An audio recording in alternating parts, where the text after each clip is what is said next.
because I've been on it before, but I didn't think it was because I was a premium subscriber. But listen, anyways, Nate isn't here yet, but I think we just Like a premium subscriber on X. no, not anymore. I ditched it. It just wasn't worth it.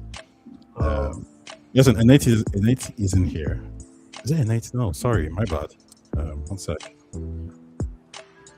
Donald Taku, my bad, isn't here, and he's the Nintendo guy. So I wanted to talk to him a little bit about Power World, but that's going to happen. He might probably join later on. I'm guessing there's a bit of a time clash because he's actually I think he's your time, Ken. Okay. No, he's Pacific time. Right, Pacific time. So so it's morning time for him. So maybe and like there's a bit of miscommunication there.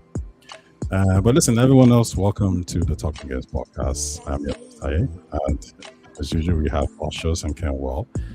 Gentlemen, how are you today? I'm doing great. I can't wait to talk about games with y'all. Talk about the industry. Actually, I think we talk about the industry a little bit more than the games. As always. But we're not going to jump straight to the industry. We're going to jump straight to this post right here. You know, it's funny because I wanted to look for Black Panther and I typed it in on Twitter, and for some reason this post came up and I'm like, why the hell would this pop up? Like, it doesn't make sense. And I'm like, oh, it's Oshus. So clearly he's trying to, your friend is saying something, so you want to hear. And I click on it and yeah, here it is. You know, can you explain yourself with this tweet, please?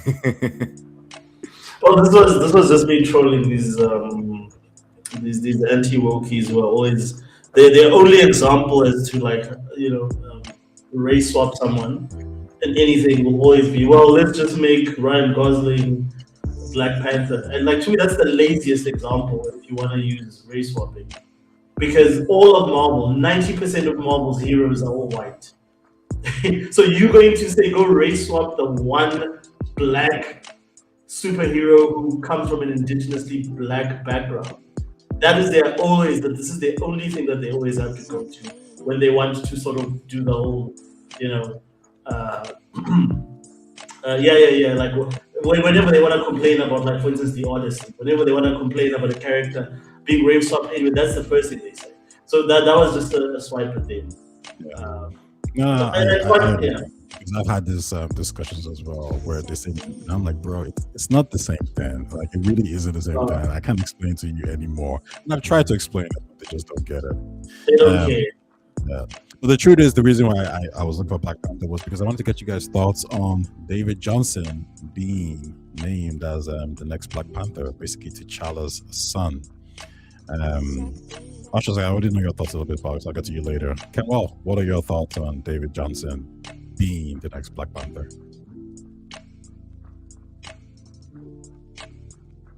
Oh, you're on mute, bro. It took me a few days to get used to it, like get excited about the idea. I don't want to jump the gun on my next point because I don't know where this conversation is heading, so I'm gonna just hold out for it. But David Johnson, I'm familiar with him. He came in Alien Romulus and The Long Walk. I really liked him in The Long Walk. So I think he definitely can do it. I'm one of those people where I actually like British actors. I feel like they come with I think they really serious about their shit. Like, they're very thespian. They're not like the people that came from a model background. Like, they were models and then they met the right people and then they got into Hollywood. So like, they were built for this shit. So I like when they get somebody British. Like, I don't mind that at all. My only thing is, I get it. It's his son, but I feel like maybe they could have. It's hard to like fit the bill and check all the checklist, but I feel like he's gonna look a little like Shuri, like in terms of being built. Like, he's not a presence kind of guy. Like, when he walks in the room, it's like, whoa, everyone stops and stares because he's tall, big, paws. Like, I feel like that's the only thing that is a little bit unfortunate, because Chadwick was like 6 feet, 6'1", so he's like, he had like the stature and the build. David Johnson, he's a little shorter. I think he maybe Tom Holland height, and so when he's in the suit, it might look a little weird, but I don't. I think that'll surely be over, like forgotten about if he can act it, which I think he will be able to act it. Yeah.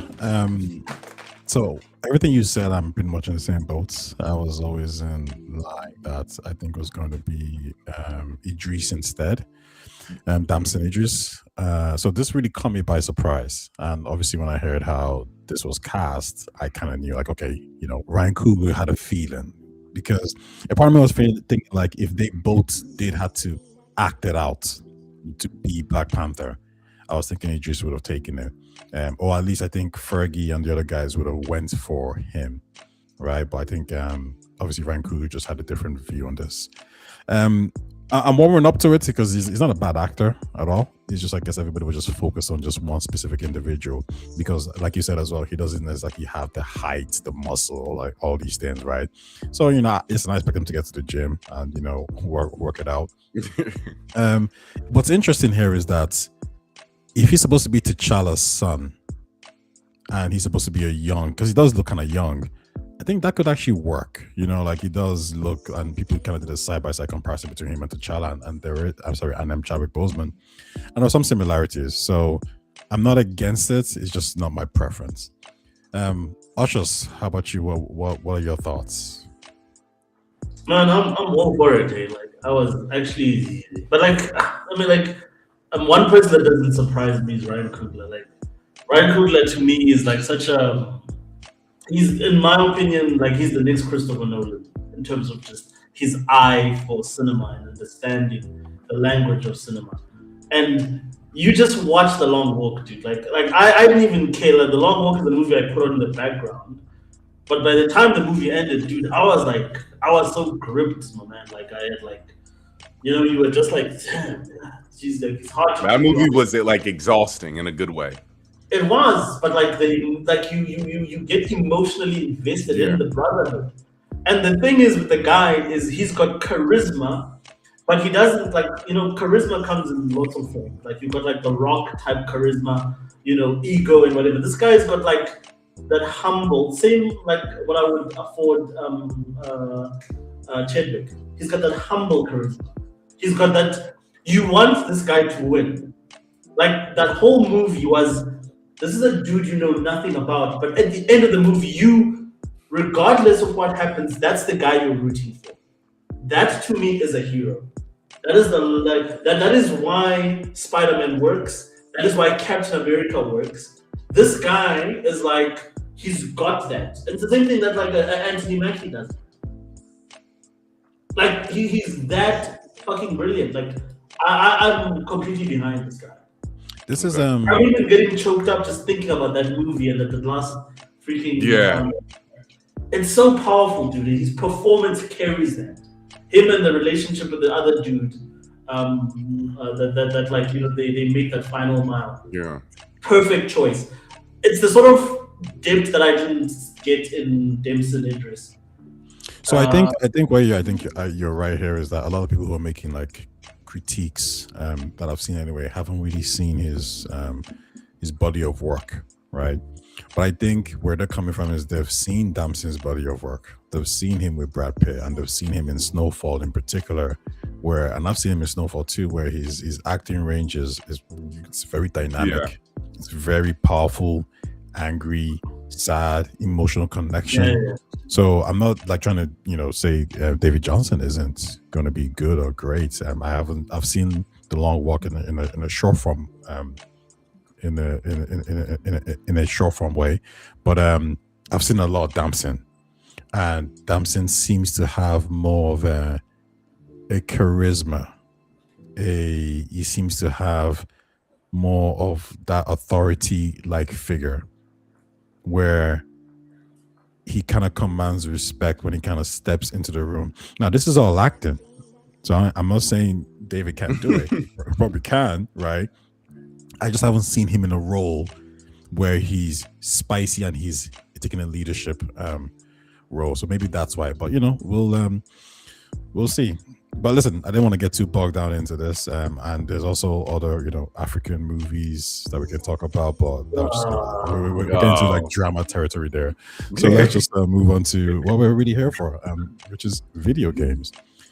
First, let's talk about EA before we get into the Xbox stuff. So, after receiving all regulatory approvals, EA says its 55 billion acquisition by a Saudi-led group to take it private is coming on the 4th of August 2026. The shareholders are led by Saudi Arabia's Public Investment Fund alongside Silver Lake and Affinity Partners. First question, Ken, is this good for the video game industry and players? And what titles do you expect from EA going forward with the new acquisition? So I can answer the second question. I think it's going to be more of the same type of titles.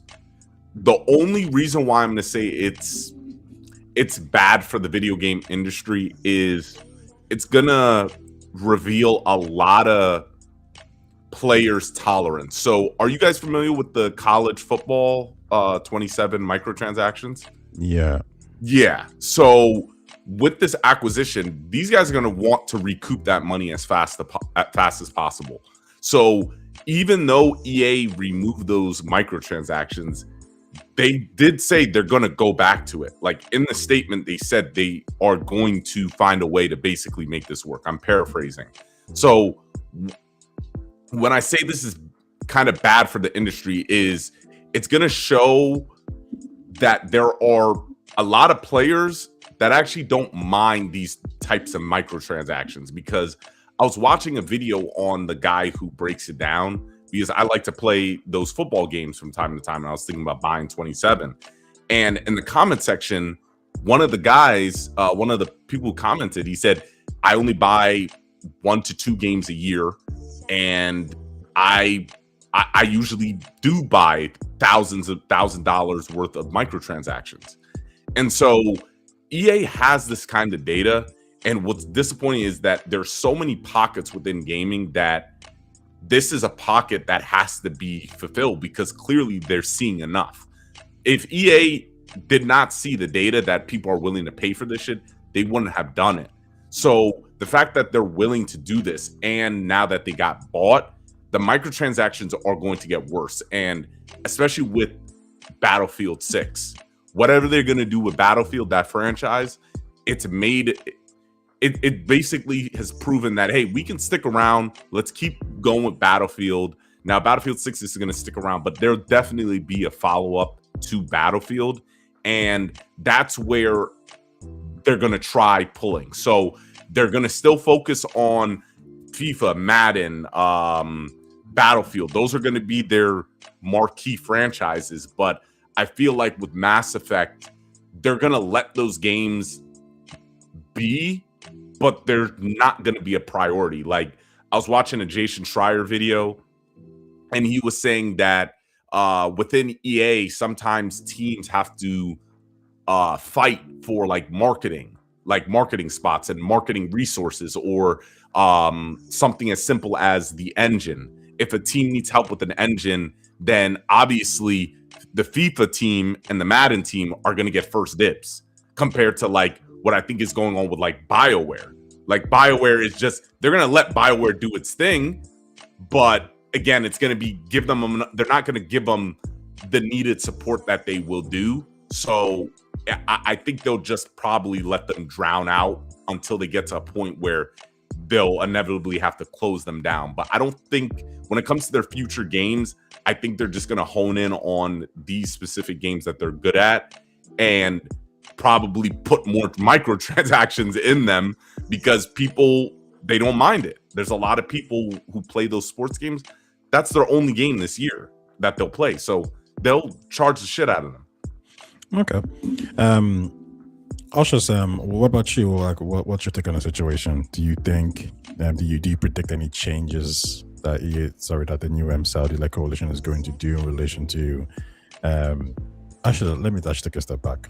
First question: do you think this is good for the video game industry? The fact that EA, one of the biggest publishers in the West, is now going off market and is now privately led by a country from the Middle East that might have different cultural clashes, maybe. But from a gaming perspective, do you think this is good or bad? I think this is a horrible. This is another regression in gaming. Like, dude, like nothing. Like what good entertainment have you gotten from the Middle East? Let's just be real. Let's be honest. Like all the look at the WWE. Since they've been like leaning towards the Middle East, like the whole product is worth it's in the trash, dude. Like everything that these guys touch just becomes this sort of like nebulous mainstream fodder that like really doesn't make anything that anyone is precious about.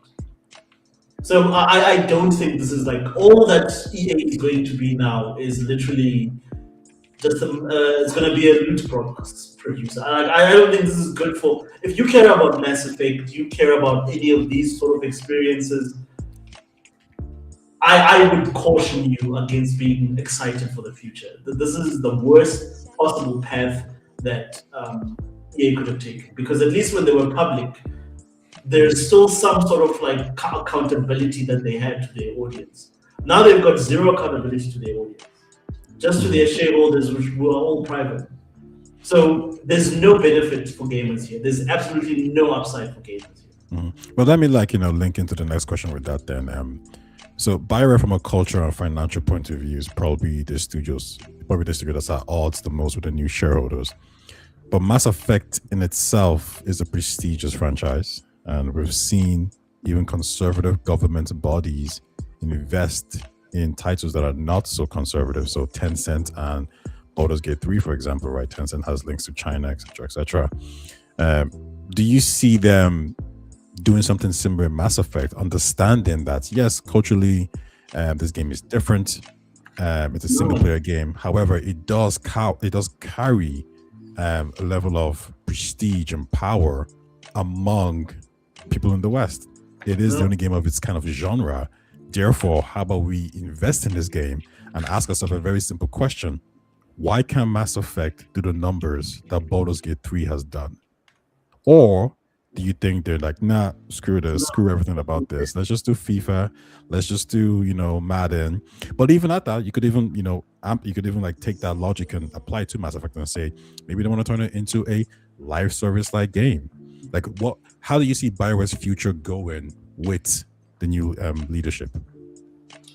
Worse than where it went with like the previous leaders. Like, again, if you're excited for Mass Effect, I'm just saying, dude, like look elsewhere.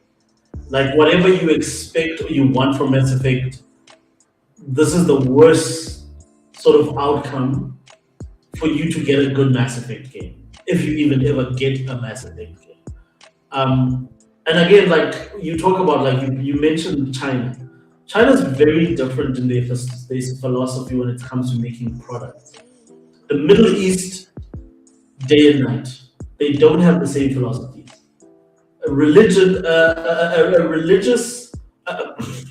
much more religious-based sort of like not organization, but like thinking is not the same as, like, for instance, one that is like what China is, like what China and Russia are. Very, very different mindsets.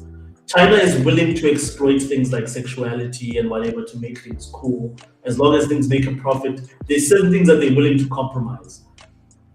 I've not seen anything from from the Middle East, specifically, like for instance, whenever they try and court Western entertainment, like comedians, censorship is there, all that bullshit is there, like all the shit that comes with the religious undertones are all there. So forget any sort of free thinking or any sort of entertainment that's going to be appealing to you as a Westerner.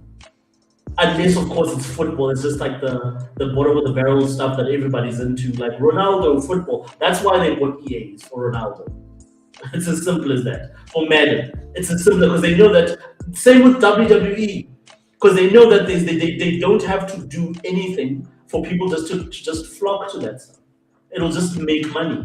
But if you care about story games, you care about things that are actually going to, change how we look at games. And none of that is going to happen. Like EA is going to be worse than it was under the worst.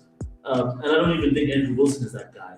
Under the worst CEO they've ever had for core gamers.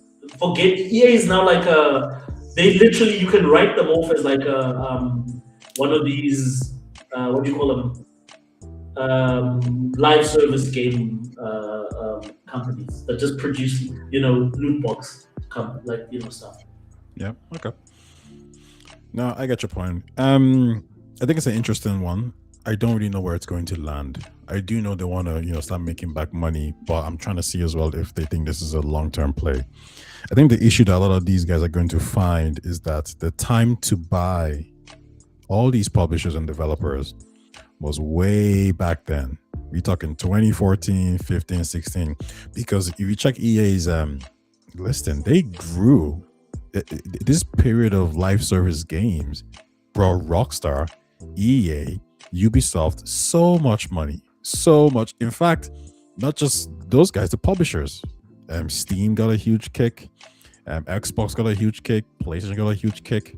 I kind of mentioned it to you just a few times that one of the reasons why you could say Phil Spencer was able to kind of like ride that wave during maybe the Xbox One period for some time is because live service games became a thing. Everyone was buying. Everyone was reoccurring monetization was a thing. So I think they're buying EA at a time where I don't know if they're going to extract that much more value from them going forward than what's already there, to be honest.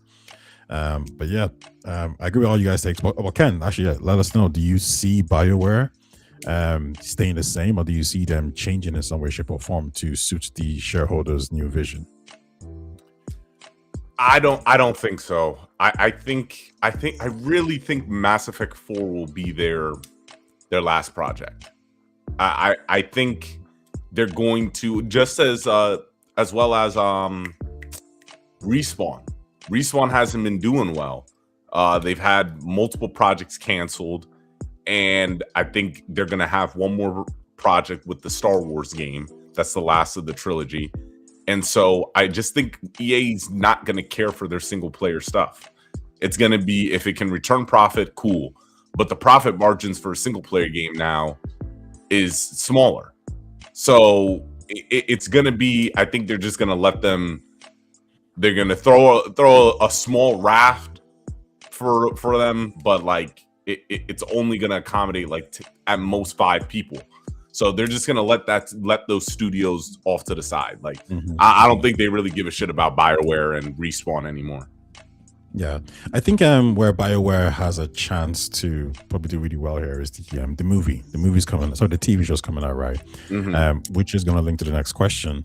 But if you have a TV show coming out, the IP becomes more valuable, and then it also increases the sales. So there's a chance where if the TV show does extremely well, maybe the owners are incentivized to actually keep it going, because if the goal is revenue play, and you have a recurring TV show that has 1, 2, 3, 4, 5 seasons, and then you're probably asking yourself like, yo, can we drop remasters like faster and faster? Yo, forget about Mass Effect remaster. How about a Mass Effect remake? Yeah, like an actual proper remake for Mass Effect 1. Amazing graphics, CGI like crazy. Throw in more sex scenes, throw in more sexy people, throw in better combat, better exploit. Instead of just like, randomly driving. They might cover them up. They might cover up the girls though. That's the Yo, they might, but the question is, do you want money? Like they probably want money. So they're thinking like, nah, listen, have everyone do whatever the hell they need to do. And then once we make our money back, you can start covering shit up, right? So it could be like that. But like I'll link it to the next question, and I'll go to you first again, Ken. So following Christopher Nolan's The Odyssey, Ubisoft has seen renewed interest in Assassin's Creed Odyssey, which has led to a 134% increase in player engagement. We've seen similar numbers with Fallout, Minecraft, The Last of Us, Mario, and Cyberpunk. Question: is this a trend that's going to stay, or is it now important for these AAA blockbuster IPs to use cross-media as a valuable tool in cross promotions?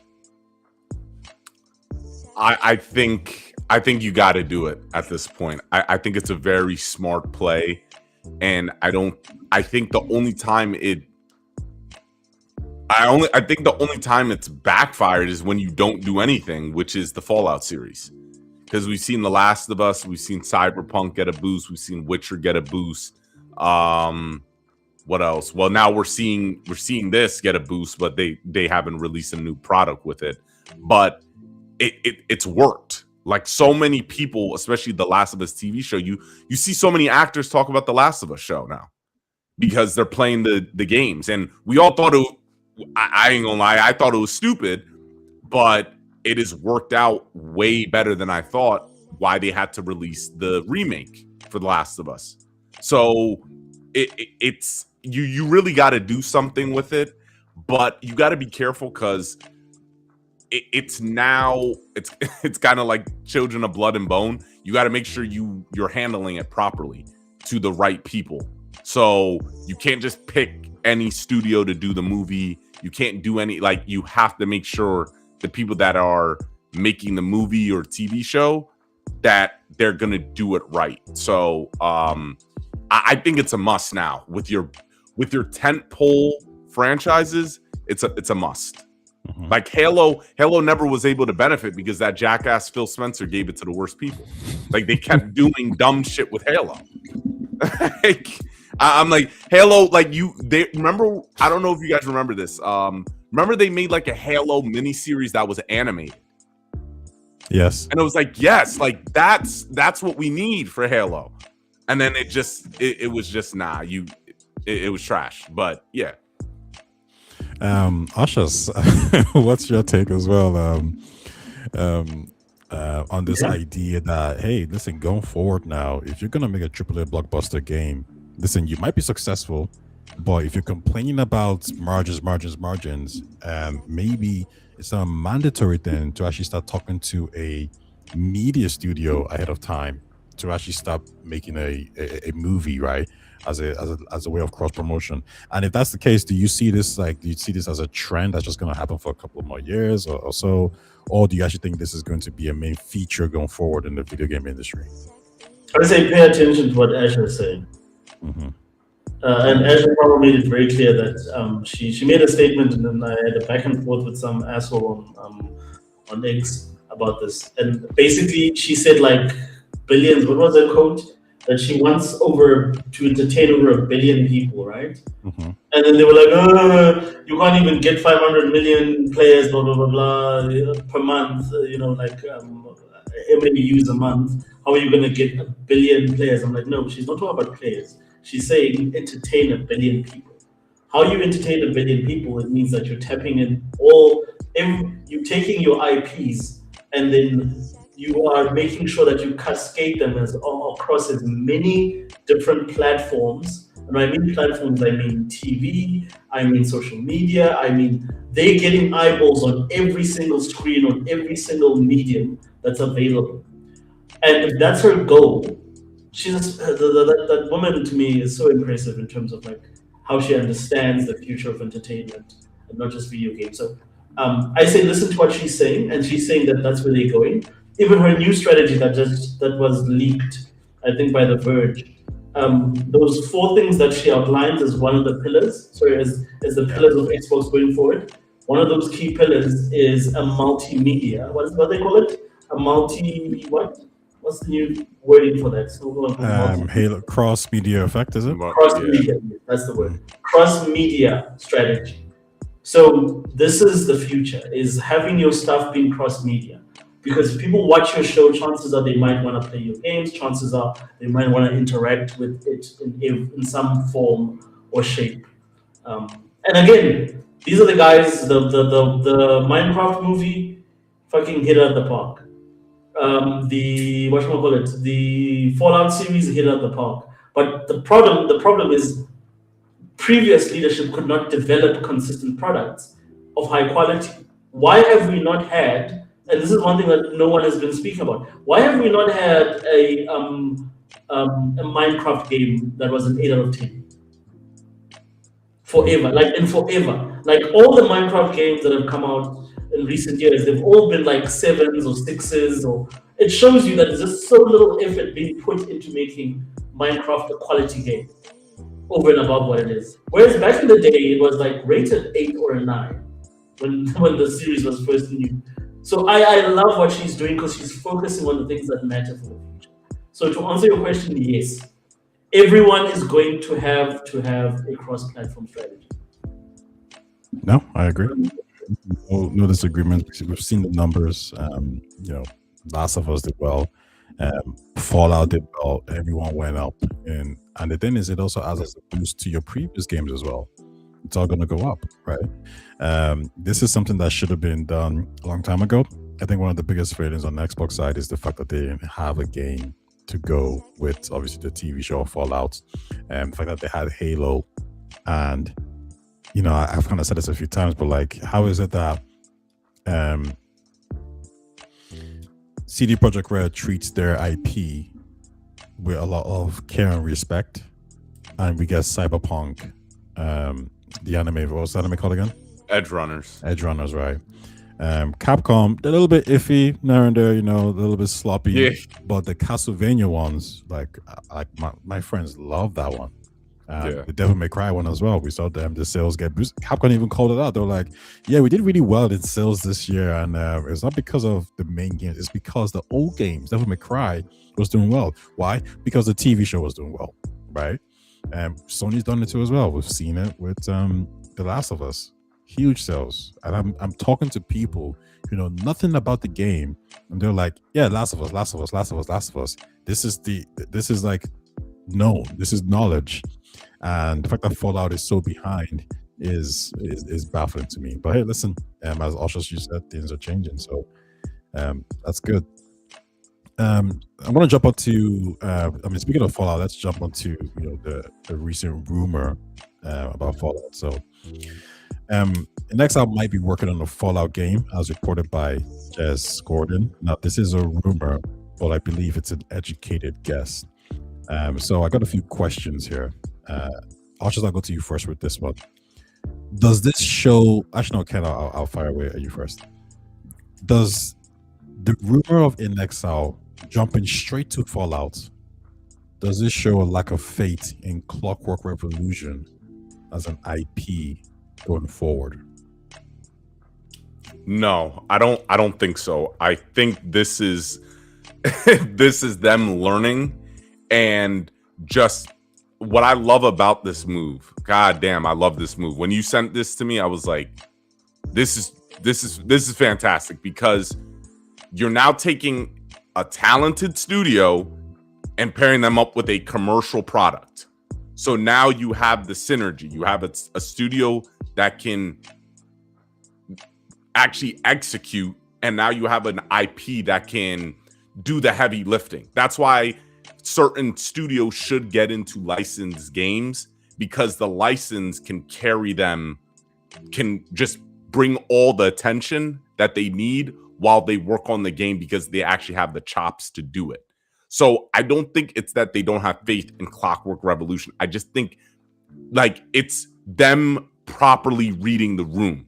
Like you shouldn't be, you gotta humble yourself. If you're like, if you're 5'4", you can't be saying, yeah, I could bench 250.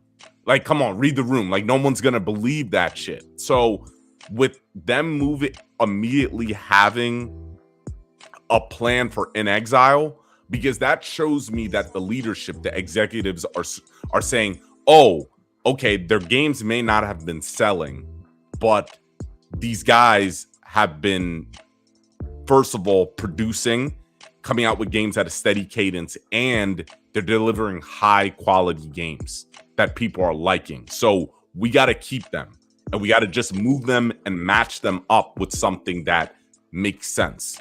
So I really like this move. Mm-hmm. Cool. Before I head on to Yosh, let's just read some of his comments. Blady Quad says, I'm late, but not more Fallout, but just focus on their IPs. Young Sandwiches says, the issue is that these shows and movie creators think that they can do source material better and try to make it theirs, forgetting that it's already perfect because it has a fan base. Fair point. Fuzzy says that's basically Sony's strategy. That's why their games are character driven, which I think is a double edged sword because obviously if you have a character driven game, the writers for the movie or TV show can just reference that, right, and that's good. But at the same time, maybe a blank slate like Fallout is better because it actually allows you to explore the world a little bit more.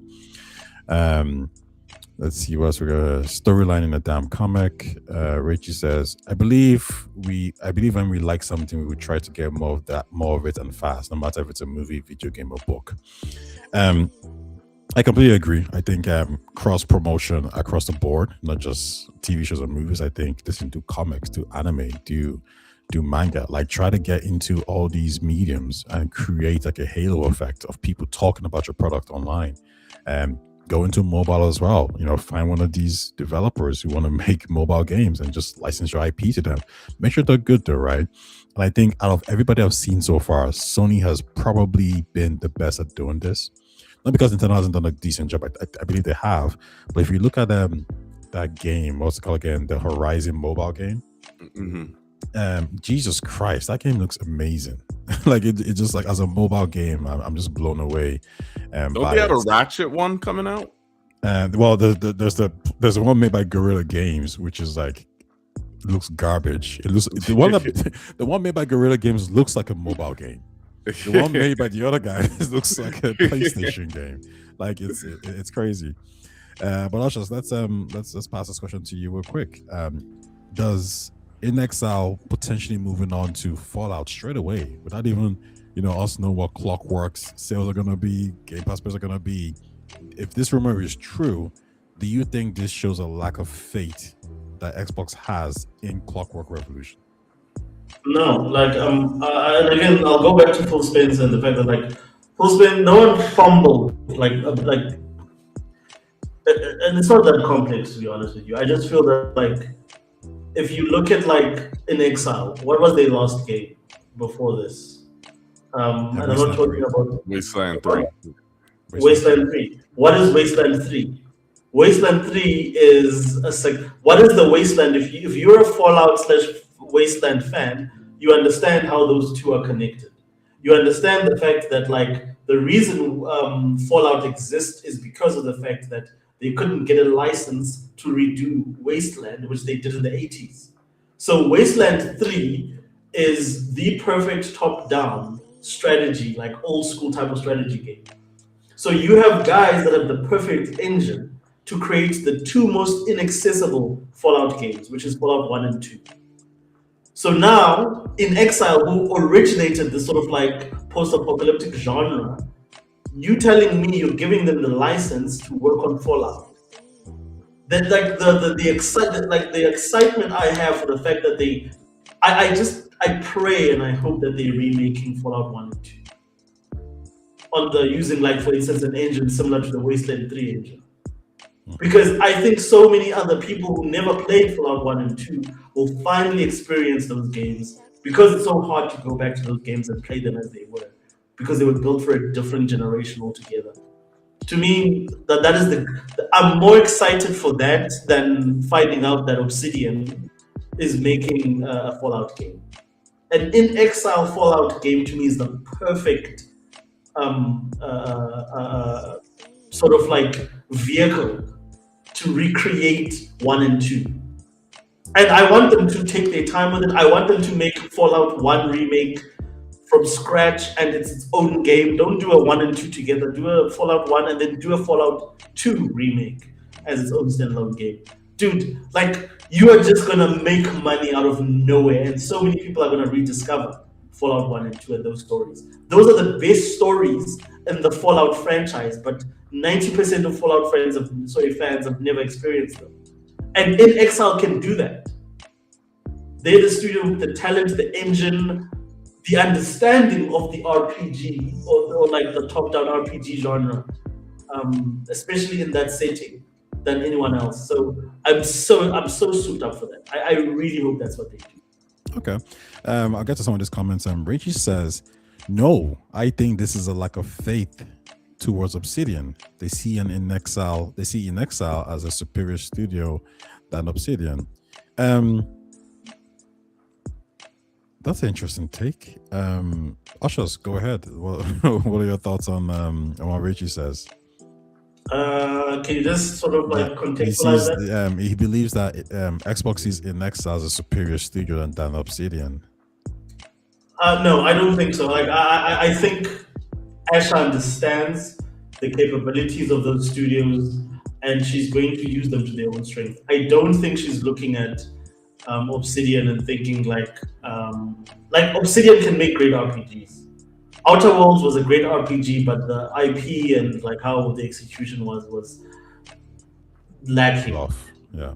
Yeah, but like they can make great. I don't think In Exile can make a game like Outer Worlds 2.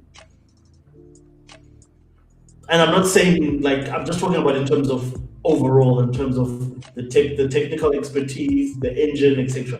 They used to making much more smaller games. Even this game was a Clockwork Orange. Was it Clockwork Orange? Yeah. To be honest, I would say this: like if Inexa was ever going to go from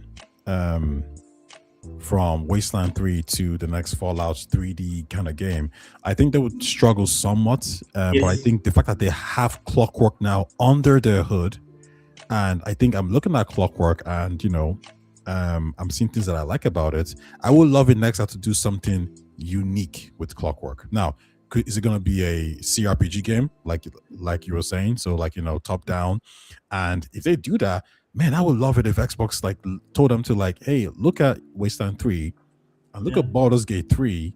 See how those graphics look, see how the animations are like, see how the characters look appealing, see how people want to engage those characters, see how people are talking about these characters beyond the game. They're going on Reddit, they're going on all these social media sites, they're making fan art. You need to target that. And I think them having Clockwork under the hood will actually allow them to actually execute that much better. So I'm game for this. I'm game for more high impact IPs, and and something else that I said. Actually, I'll just ask the question now. But before I do that, let me actually just go to some of these comments. Blurdy says Xbox having physical games would be great next gen too.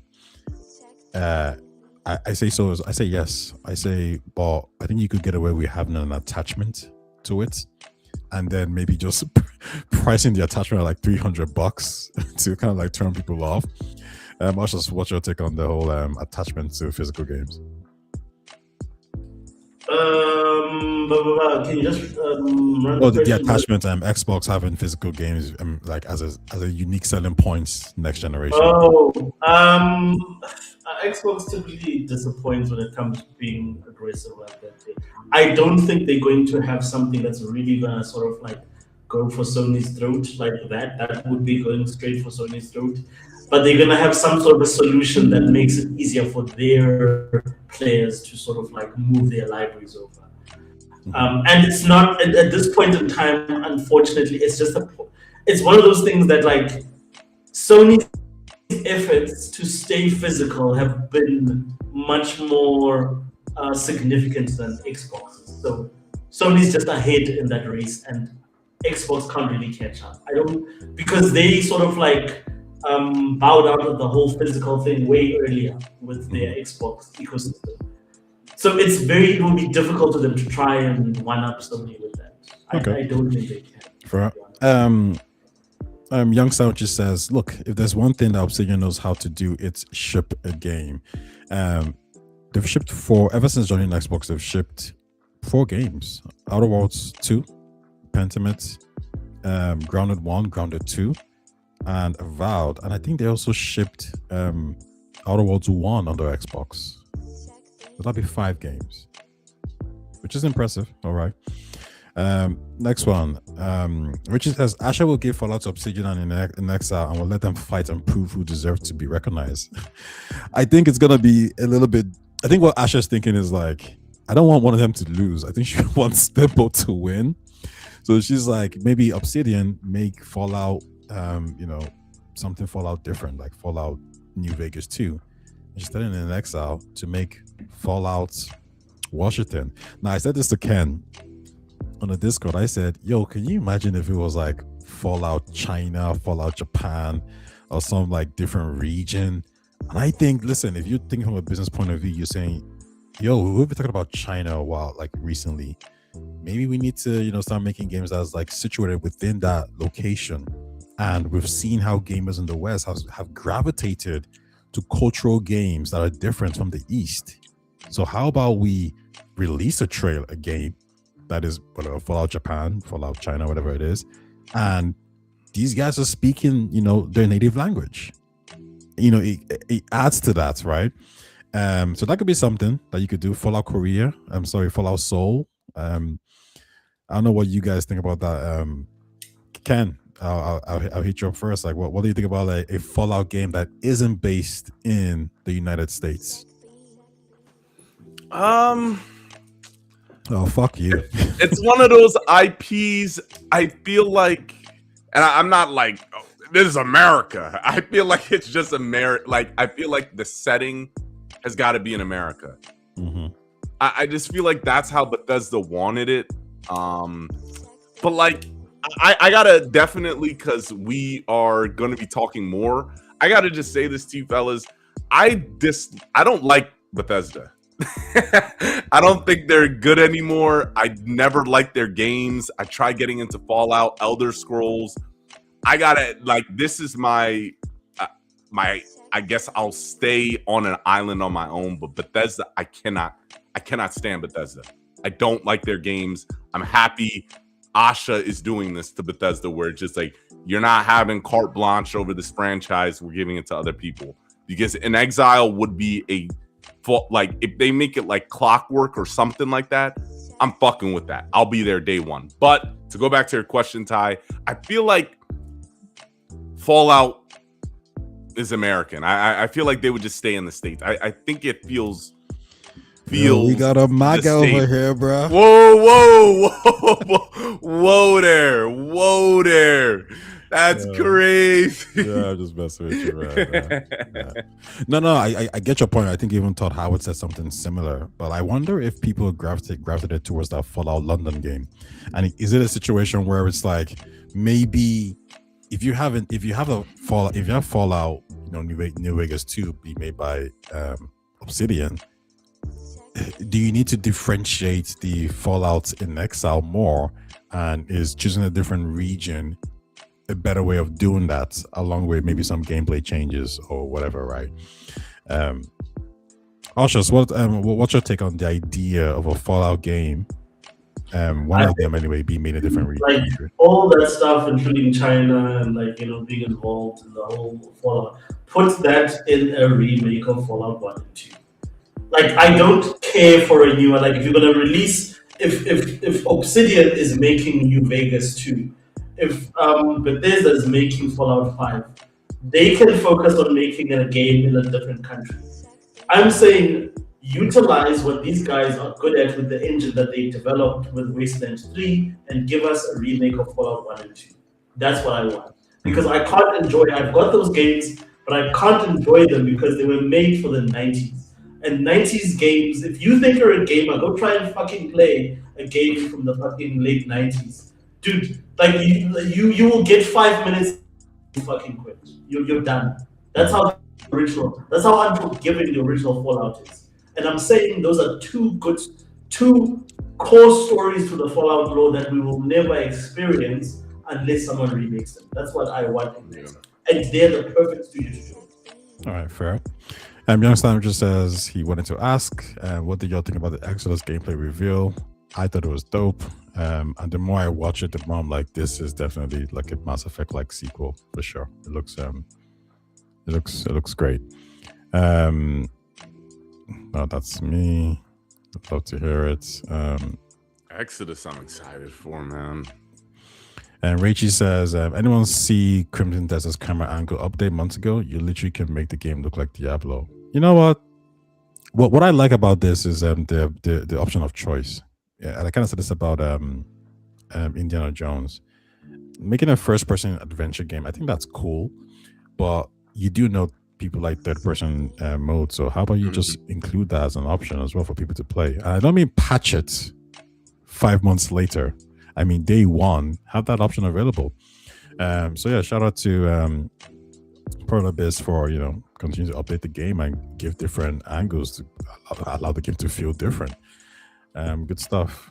Todd Howard is quite happy to wait decades in between releases. Asher is not. This is very, very true. And this is why I believe we haven't had as much Fallout games in a long time, because he was kind of hoarding these games to himself. Young Sandwiches says thank you. You're welcome. And he says the furthest game I can go back and play is Max Payne 1. Before that, I just can't.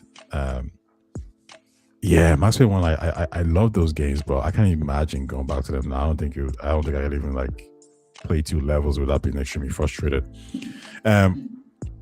But I do have the next question for you guys on the Fallout topic, and to the people in the chat as well. To the guys in chat, I also ask you guys this as well. Do you think though that a Fallout remake, a Fallout 5 game, a Fallout by Obsidian, and now a potential next Fallout is oversaturation? I just don't know if you're there. Are you there? I'm here. Oh, cool. I'll go to Ushers first. You need to have produced an overwhelming amount of product for there to be oversaturation. Phil produced fuck all for fucking for a day. He did fuck he had all these IPs that could make all this money, and then he gave you South of Midnight and a whole bunch of other IPs that nobody cares about. These IPs are if Asher is looking at this, he's like, dude, you're sitting on a gold mine. What are you doing with it? And no, it's not oversaturation, because again, they're gonna target different segments of because if the In Exile game, I promise you, is going to be for the most hardcore Fallout fans. And then and then the second tier to that is gonna be the Obsidian game, which is gonna be the second most hardcore one. And the Bethesda one is actually gonna be the most accessible one, because it's gonna be like a Starfield. So it's not targeting even the same audience. You get an overlap between the 3. But if you make it like that, if you make those games that different, and they target those sort of, if you know Fallout and you know Fallout's fan base, it's literally split between those 3. Hardcore guys that like Fallout 1 and 2, guys that think that New Vegas was the best modern Fallout, and people that enjoy the more casual Fallouts, which is what Howard literally meant. So no oversaturation. There's enough market to go around for that. And Kenwell, what about you? Do you share the same thoughts, or do you think this is way too much Fallout and we need to diversify and make different games? No, I think this is good. Again, yeah, there's gotta be I mean, there's Fallout 4. There's Fallout 4, so I don't think there's a lot of saturation in it. If you compare it to other franchises, look at Uncharted 4. There's been 4 games of Uncharted. That's definitely not oversaturated, and a expansion pack. So I think you get to saturation when it's 8 games. That's when it starts getting crazy, and you're just all right, can we move on to the next thing, please? But with Fallout, it's been moving very slow, and it's only been made by one studio. So, and that is usually common when something is made by one studio. But with Fallout, it's just been. I know a lot of fans love those games, and they just haven't gotten enough of it. And especially going back to the TV show, there was nothing to support that TV show. And has there ever been a remake of a Fallout game?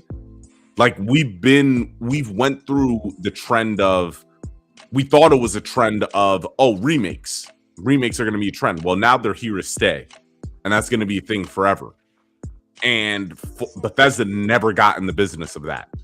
Have they ever remade any of their games? Well, Oblivion, that was the first one, but other than that, they haven't done much. So yeah, I agree. I don't think it's oversaturated. Yeah, no, I agree with you. And I told you yesterday about Resident Evil. Been a game in the space of 7 years. I think there's been 8 Resident Evil games. So if anyone's looking at those complaints, why weren't you complaining before about other IPs, right?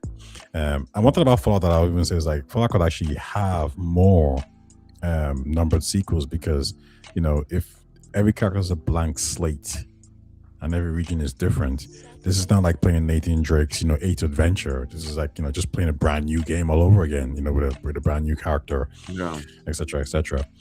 But listen, let's move on to one of the big talking points, which is Steam and Xbox. Just released an article recently that I thought was pretty insightful, pretty good. So yeah, let's get to it. The Xbox strategy under the previous regime was looking to release an open device that would support multiple storefronts, such as Steam. However, current leadership seems to disagree. This is the best way forward. First question: why did Xbox move towards this direction, which is in contrast to what Sony and Nintendo were doing in the first places? Ken, what's your guess here? Why Xbox decided to even move towards this in the first place?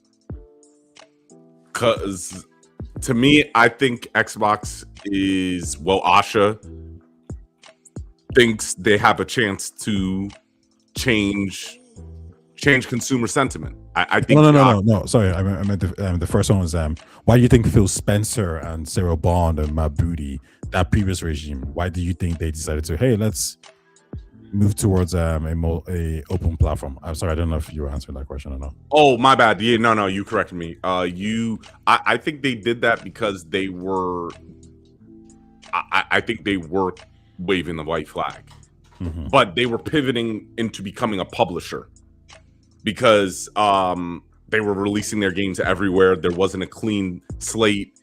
Now they're backtracking. So, but I would say the original regime was transitioning into becoming a publisher, and they were going to rely on Game Pass, all the studios that they acquired, release all the games everywhere, and profit. Because technically, like, they were getting some good sales from those games. Like, they were selling 5 million copies, and so I think that was what they were going to do. But then Asha came in, and so that's what I think they were gonna. That's what they were gearing up for. All right, next question. Why do you think Asher's come in and said, "Fuck all that. we're gonna do it the original way, which is what the competitors are doing, Nintendo and Sony." Like, why the strategic change all of a sudden again? Because she knew Phil was a dumbass. You're in the console business, and so even if it was an open platform, they were still taking a piece of your shit. Because if it was on Steam and the game released on Steam, that you would use the Xbox just to go through Steam and give them money. What the fuck kind of makes sense does that make? So she knew, like, yes, as a consumer, that it was always, I always thought that's a cool idea. But as a business, it made no sense because you were sharing the pie with people that you weren't supposed to be sharing the pie with. It was a dumb mentality. And Xbox was always it's nice that they're getting away from that dumbass kumbaya and they're caring about themselves. So I just think simply it didn't make sense to share the profit with other people that did not need to be involved. So she spotted that out and course corrected. Oshus, first question as well. Why do you think they decided to go down this pathway in the first place? Like, why did Xbox go from exclusives to multi-platform under the Phil Spencer and Sarah Bond regime?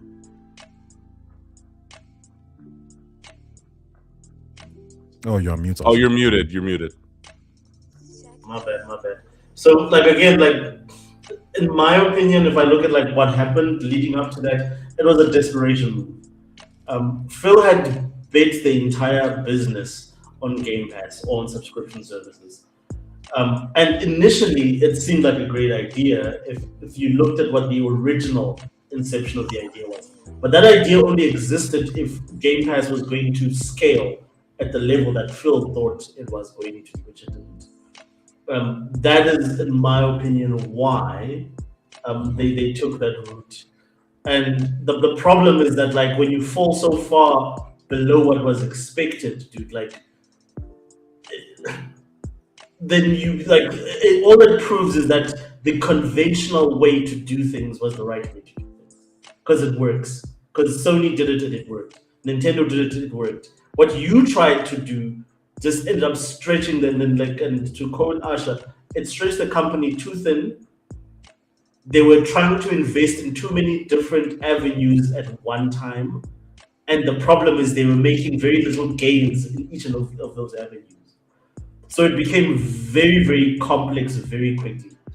All she did is just revert back because those strategies are proven. They tried, they tested, and she knows what she was doing. Well, she understands how those models work versus completely putting or hinging your bets on something that's completely new. Okay. So, next question. I already know the answer. Are you saying that you agree with Asher's way of doing things now? That's the original Phil Spencer way. Zero Bound way of being multi-platform was incorrect, and the strategy that's been implemented now makes sense. Me or Kevin? Oh, you Asher's. I'm 100% behind Ash's strategy. Like, as a core gamer, how can I not be? Because for the first time, she actually doesn't Xbox acknowledges the fact that they need console gamers to be in the game. Whereas Phil, for the longest time, was sort of saying, "Nah, well, you guys are a relic of the past. We don't really need you. Our business is now focused on all these people that are going to subscribe and that are into live services, blah blah blah blah blah blah." So her strategy works for me individually, and I think is going to gain, especially now because the market has changed as well. Console business has changed drastically, so you now have to rely more on your people that are actually built into your ecosystem or your consoles or whatever that buy games and whatever. Those are the people that are going to carry you.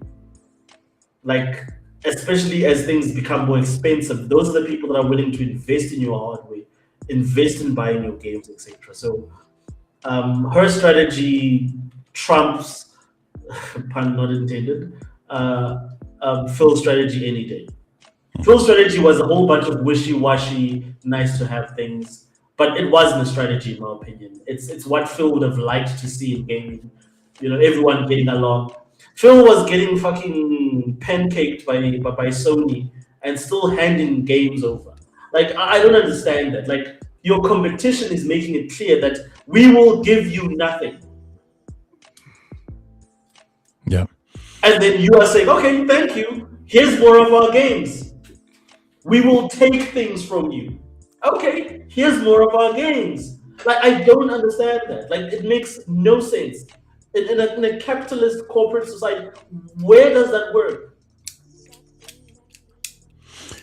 No, I understand. I think everyone in the chat also has the same sentiments because Young Sandwiches says it's almost like Asha went to ChatGPT, prompted how to fix Xbox, and that's just what she's doing right now. Exactly. Yeah, man. Richie says they try to go full cloud, yet they have the worst cloud in the gaming business. Listen, I agree with Richie there. The cloud is not that strong at all. It's improved, but it's compared to this to the competitors. No. Yeah. Phil's issue is that he did not want to whip asses into gear. You can have all these studios, but if they're not producing anything, you need to kick their asses. I agree there as well. I think I've ranted on enough about managing these studios, so please let me not get into it. But listen, Jess said some interesting stats, which leans towards his argument that having Steam on the platform isn't a good strategy. So I'll ask you guys first before we kind of get. Actually, no, I'll read Jess's take and then I'll ask you guys questions. So he says, eternal Xbox documents from around last winter received and verified by Windows Central offer some insights into how Xbox Ally gaming PC is going on that front. Around 75% of Xbox Ally owners also own Xbox Game Pass Ultimate or PC Game Pass, which is an impressive figure.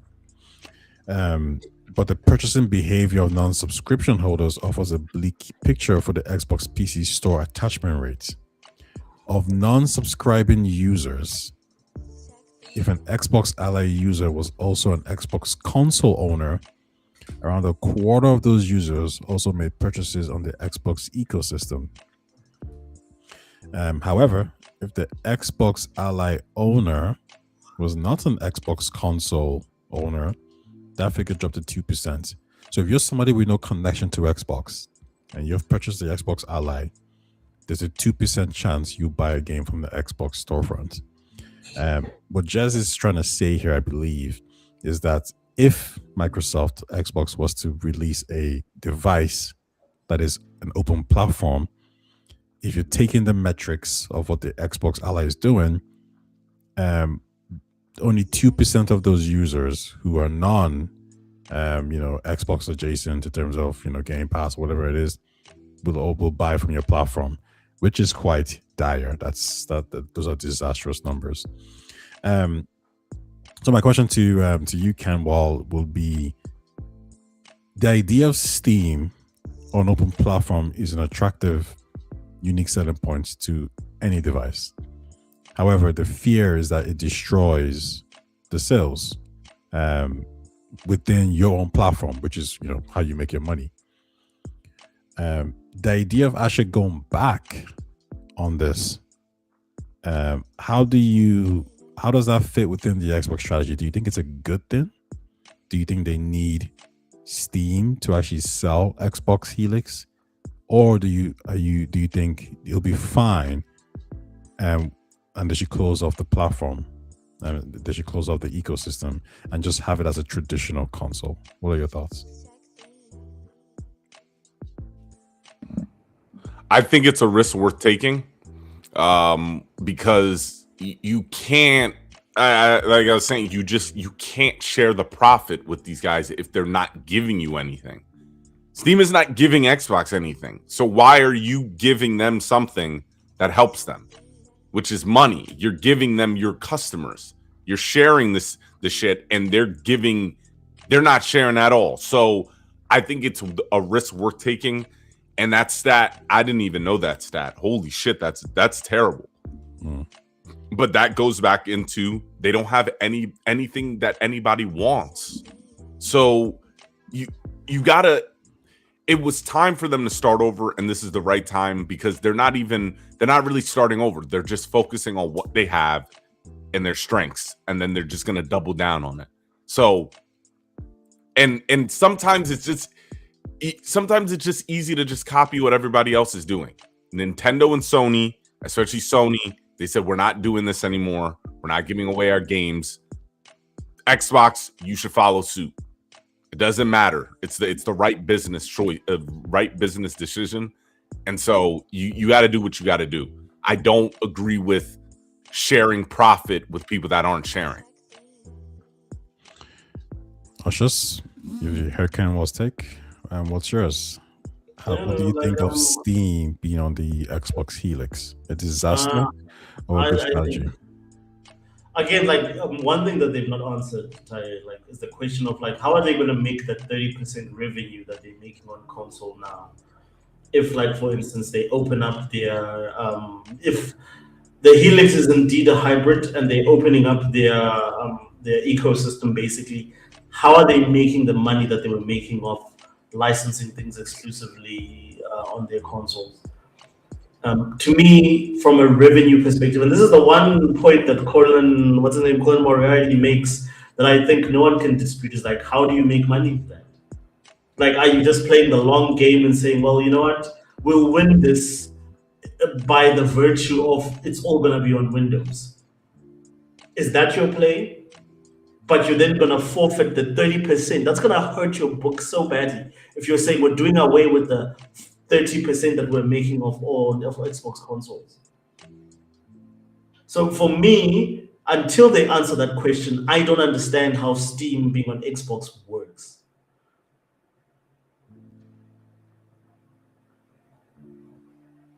So my take on this is a little bit different. I think if Xbox was going multi-platform and staying multi-platform, you don't have a unique selling point to your device. So at that point, you're just going to hurt yourself. So it makes sense to actually get Steam on it, because now you can pivot towards being a pre-built built PC manufacturer, right? And you could make money that way.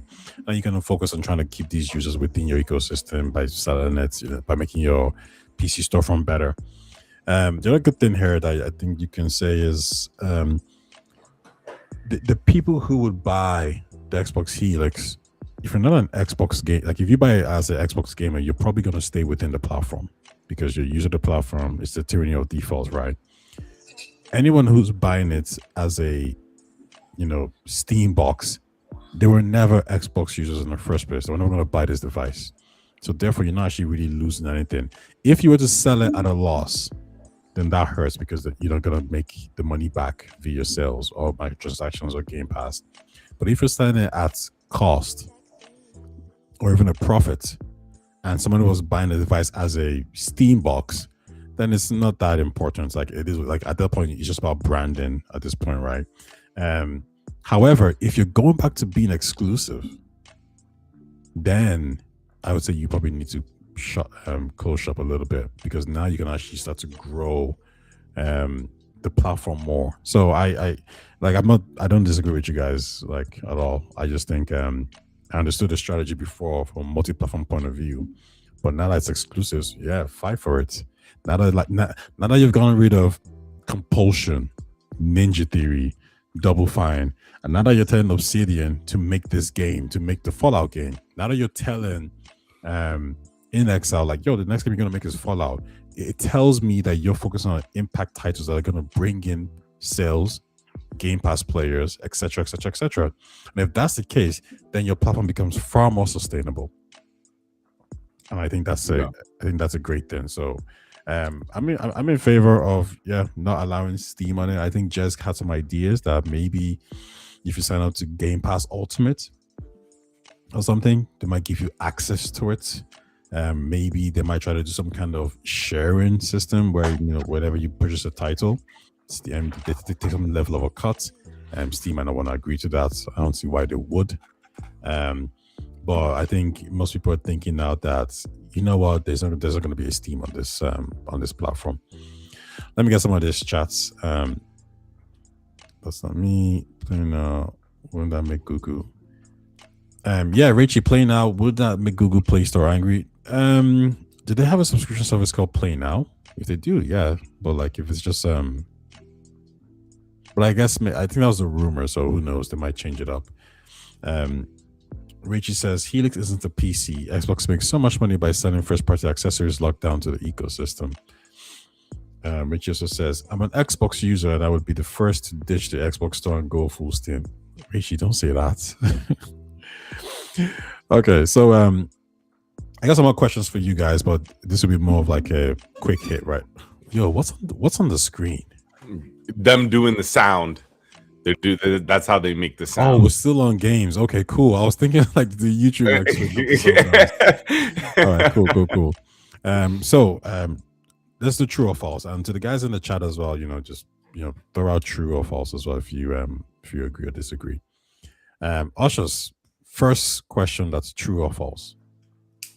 Matthew Boss stated, there is scant evidence that any platform has been built, and even less that it has been sustained without having exclusive content. True or false?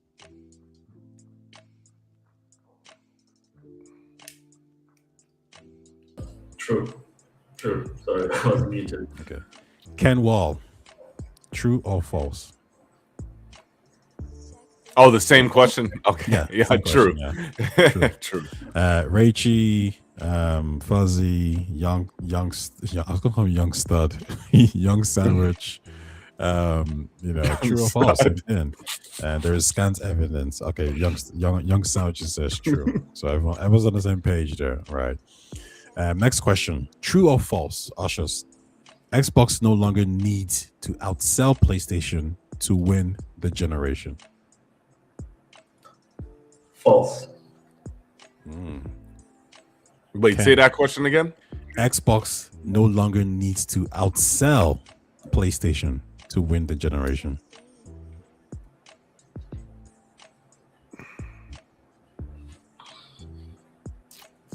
I think I'm gonna go with true. True. I'm Interesting. gonna go with true. Ushers, we'll go to you. Why did you say false?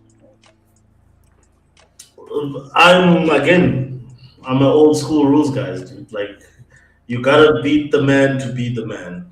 You're basically like, listen, this is what the rules of console war was. This All is you new kids come in and try to change the perimeters and say, "Oh, players matter," and all this Game's the stuff. game. You're like, it's nah, not get worked. out of Like, here. it's this like people always cite Nintendo, and I'll say, dude, like there's so many ifs and buts and clauses when it comes to Nintendo. The rules are the rules. You gotta beat the man to be the man. It's as simple as that.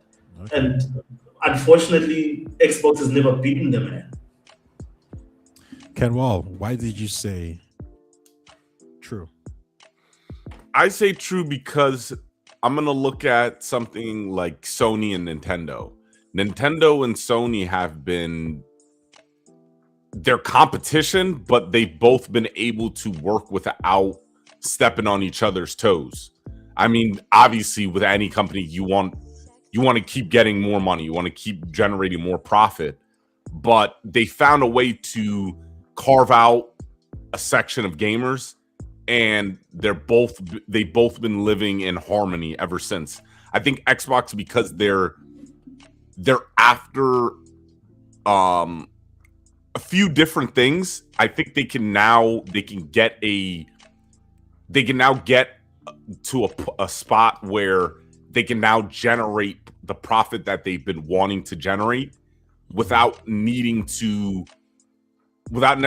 needing to sell as much as the PlayStation does. I think you're actually trying to say what Raichi's gonna say now, but I'll sum it up and I'll sum up the answers.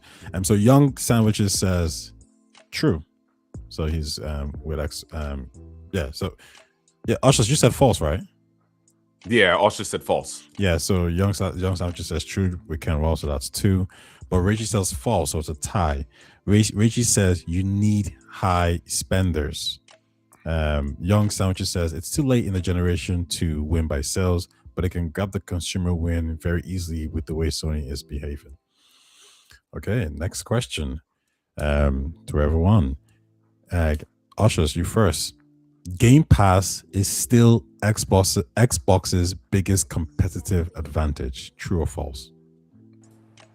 Oh, that's a complicated question.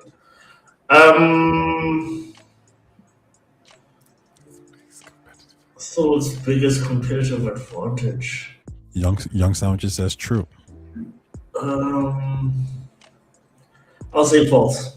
False. Okay, before you explain why, Ken Wall, Game Pass is still Xbox's biggest advantage. True or false? I'm gonna go false. Ushers, explain your answer first. How has I would love to know what advantage a Game Pass is given over Sony. Yeah. Or Nintendo or anyone. Like, how has it gained? Like, what have they gained from Game Pass over the competition? Nothing.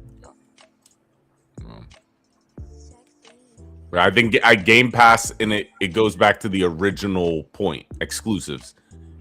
Game Pass needs exclusives. It needs games. It needs quality games. So if you get if I'm explaining this right, like that comes first. The Game Pass is just like additionally, and with a lot of people. Oh, you have some. Yeah, I just wanted to add one thing. Yeah. Case in point, the Xbox One did better than the Series X and S with no Game Pass. Yeah. That's a very good point. Very good point. And so Game Pass still needs games. The Xbox just in general needs quality games. So it Game Pass doesn't become what it can become without that. So if you take away the quality games and you're just having a subscription service that has a whole bunch of games, it goes back to the consumer behavior and how they consume games.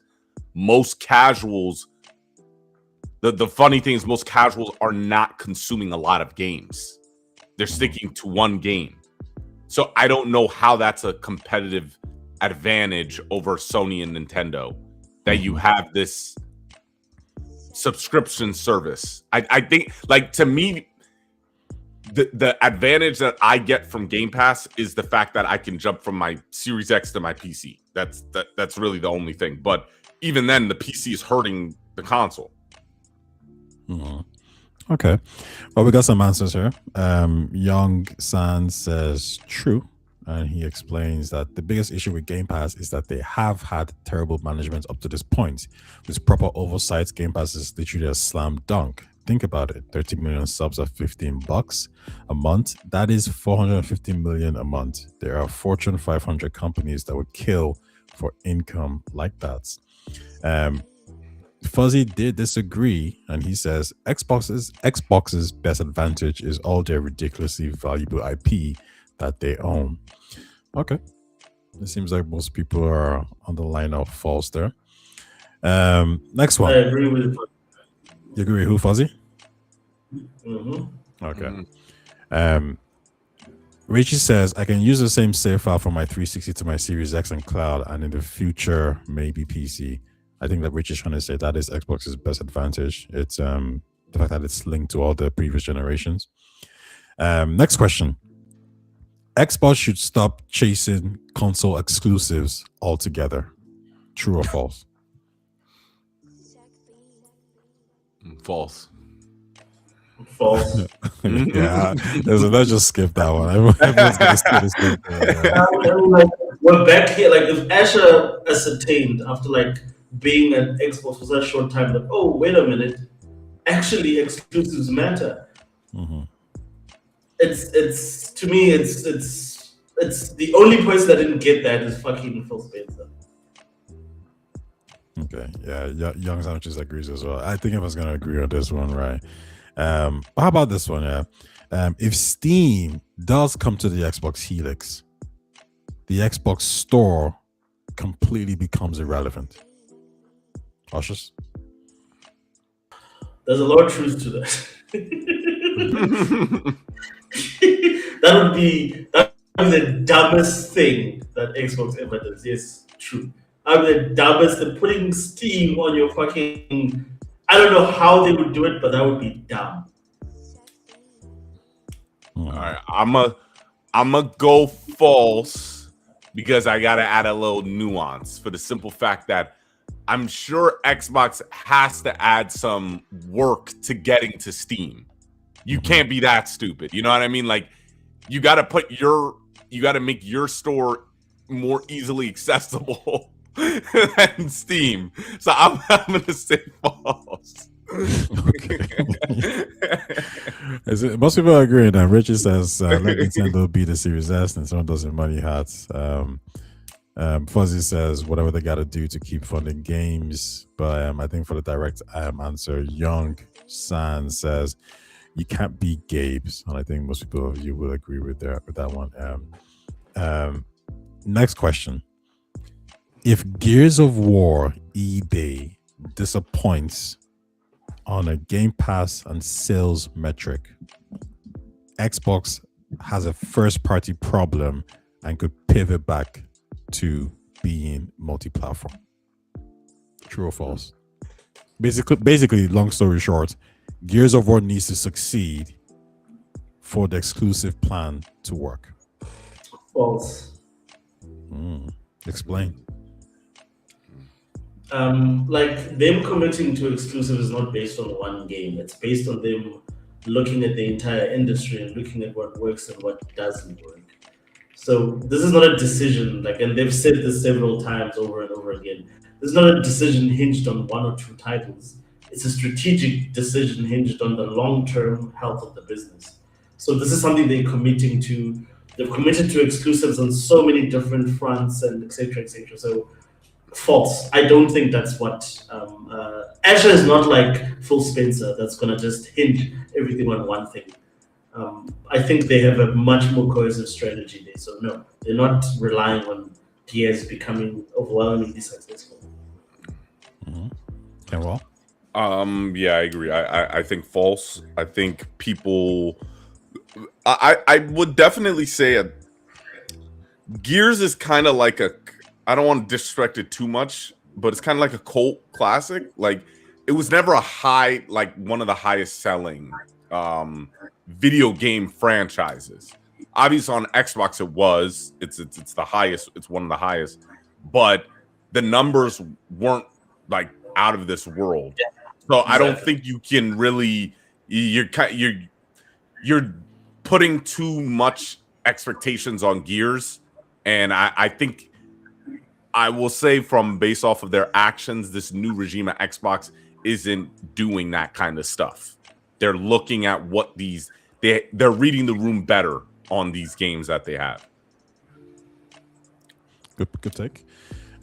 Young Sandwiches agrees with you. He says that he agrees with everything you guys have just said. He says it would take time to build up the exclusive games. He says, does Gears even have a massive fan base anymore? Yeah. That is true as well. I'll say Fallout though. I think they're in trouble with Fallout. Yeah. I think they're in trouble. Yeah, with Fallout doesn't hit the message. I don't think Bethesda. I'll say it again. I don't think Bethesda's got it anymore. We agree to a certain degree. Okay. True or false? Sony PlayStation will reverse its all digital decision. Fuck no. Fuck no, false. Fuck like the way I always say this. If you own a PlayStation console and you continue to fucking cuck and support Sony, like if you bought it like out of the goodwill of like, yeah, you know what, like they're making good shit from the PS4 to PS5, I get it. But if you continue to support Sony, you're the definition of a fucking cuck. Because Sony does not give a fuck what you think. They don't care whether they know that you're gonna buy their shit whether you like it or not. They give so little shit about what you think that they don't really like. How many posts have we seen people just trolling them? Like if it was Xbox, they would have already come out with a statement by now. Sony doesn't give a fuck. They're not gonna change fuck all. Because they know that their players are just drones that are just gonna keep throwing money at them. Rightfully so. They know their players are casuals. Yeah, the logo fucking guys. Like the logo is what matters. Like, yeah, it's got a PlayStation logo on it, but I just needed to play FIFA, Madden, exactly. Fortnite, Warzone. That's all I need it for. Like I don't care about the exclusives. All the people that have been complaining, I'm like, I don't know what you're not getting. You don't hold the power. You just don't. Like I feel bad for y'all, but like digital games have been around for a long time now. It's been over a decade. Like the time was coming. I get it. You want the choice, but that's not how it works all the time. Young Sandwiches says false as well. I agree with you guys. He says Sony is fast becoming one of the most anti-consumer companies on the face of the planet. Wait, hold on. I don't like that though. Like all the companies are anti-consumer. Wait, but like no way I disagree. He says the most. Is that true? The most? No, but I've always said this.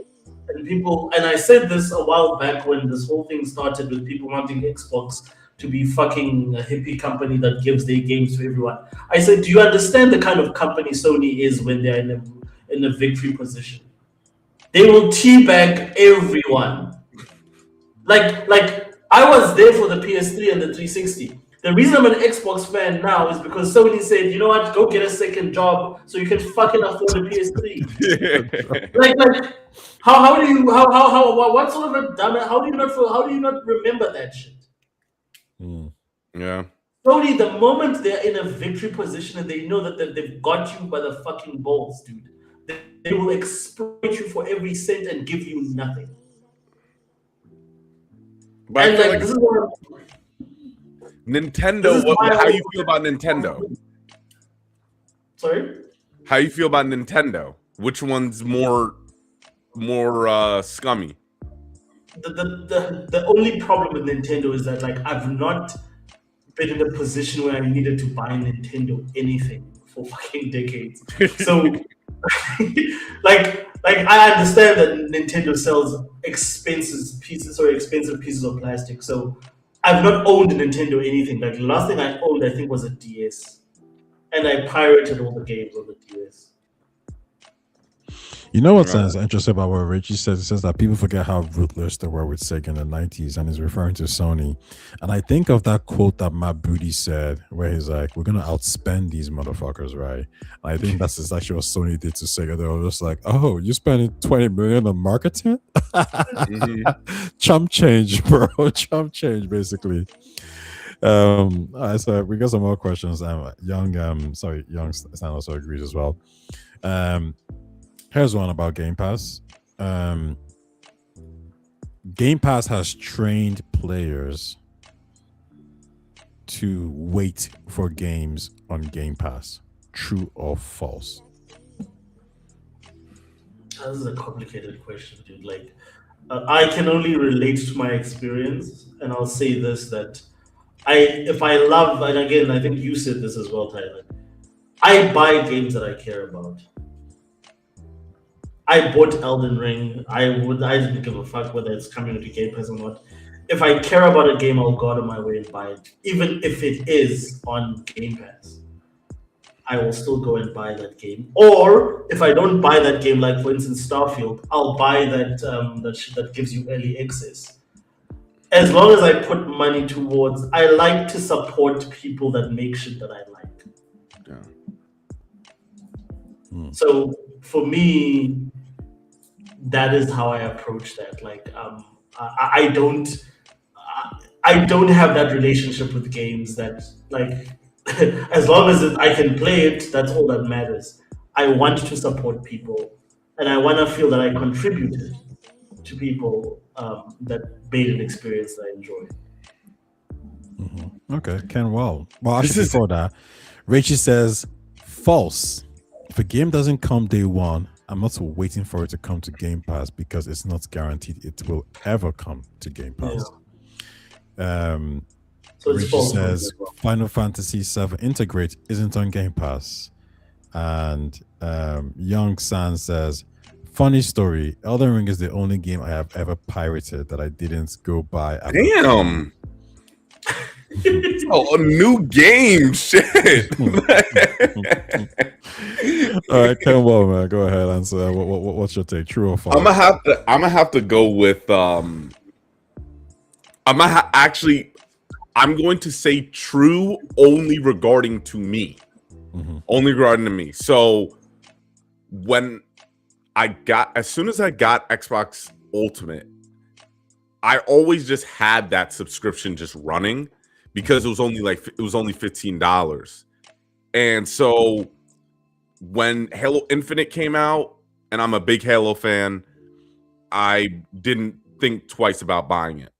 Claire Obscure, same thing. Outriders, same thing. Gears of War Remake, waited for game. I didn't even think about buying that game. And that was when I unsubscribed from Game Pass. Gears of War Remake, I unsubscribed from Game Pass and then subscribed to Game Pass when it came out. Just so I could play it on Game Pass. I didn't think about buying it. And now with Gears of War E-Day and Fable, I'm going to re-up my Game Pass just to play those games. I'm not going to buy those games. I'm like, it's got to be like, it's got to be really good. Like, even like, all right, their future slate of games like Elder Scrolls 6. I'm not going to buy Elder Scrolls 6. I'm going to buy Game Pass to play that. So I'm just saying this for me. It trained me to wait for Game Pass. It specifically got me. Oh my god. So I guess okay. That's he just basically like, yeah, every Xbox game I just signed up for on Game Pass. Like you're the problem, you know. But young Sandwiches makes a clarification. He says, I would say it's only true regarding Xbox Studio games. If it's on Game Pass, I will not buy. Which I think is fair. I think that's like, you know, you're paying for the service. More Game Pass ones. Xbox made a mistake in putting day one games on Game Pass. It should have been maybe 6 months to a year later. True or false, Ushers? This is another complicated one. Ooh.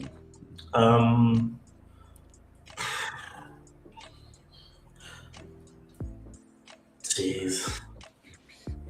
So, in my opinion, this is true, but this is only true if we go back to, right? Like, and again, I have to just add to this context. I think Xbox putting their games on PC day one was a mistake. Yeah. Yep. So if we go back there and say, well, if we're saying in the collection of mistakes, it was one of those many, decisions.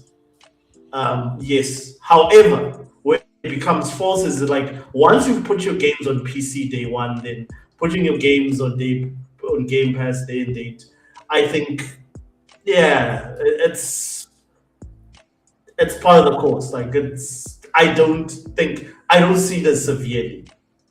By the time they did that, after they put all their games day one on PC, I don't think it was as severe. So I don't think it was a mistake once you've sort of said that, well, we're moving away from having platform exclusives. Okay, but let me give you a concise answer. So no, I don't think it was under the current conditions that Phil Spencer created, no, it was not a mistake. So false. Well, Young Sanchez says false. That benefited me. LOL. That's a like, yeah. But true, yes, they should have wanted and let FOMO do its thing. Okay, so he says true. I know Fuzzy said something here. I can't seem to find it anymore. Where's Fuzzy's comment? Oh, I can't find it. There it is. It says, if I wait on a game like that, it's probably because I didn't actually really want to play it. And I agree with Fuzzy here. There's no, like, I think I should say the same thing. There's no game that I want that I'm going to be like, oh, well, let me wait for it to come on Game Pass. That just means I just didn't care about the game that much. And I've said this online a few times, that somebody who says, I'll wait for it to come on Game Pass is the same person who says, I'll wait for a sale. That's essentially the same thing. Next question. Xbox is building the future while PlayStation is protecting the past. Kenwell, you first. Xbox is building the future while PlayStation is protecting the past. Well, PlayStation just got rid of physical games. I don't know, man. Oh, man. I would say false. I'm gonna go false. Really? I mean, definitely with the way they. Is this your king? I'm gonna go with false, bro. PlayStation ain't trying to. Fuck this. PlayStation don't give a fuck. Because they're building Laufey. What the fuck is Laufey? That makes no sense, bro.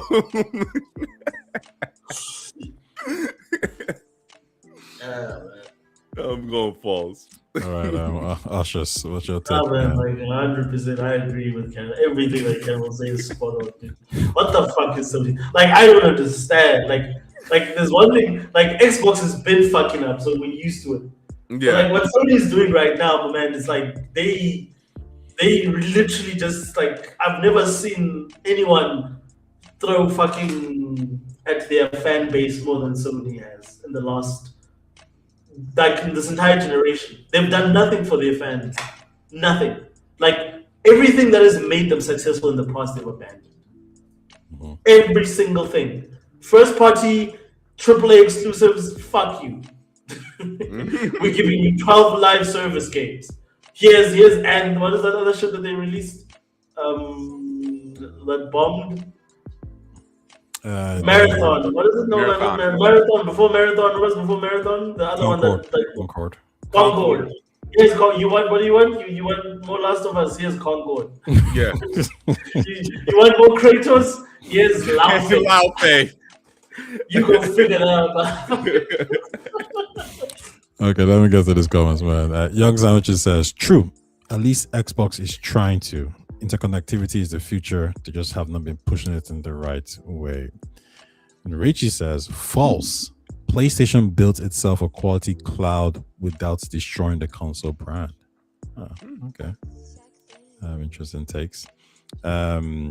Next question. True or false?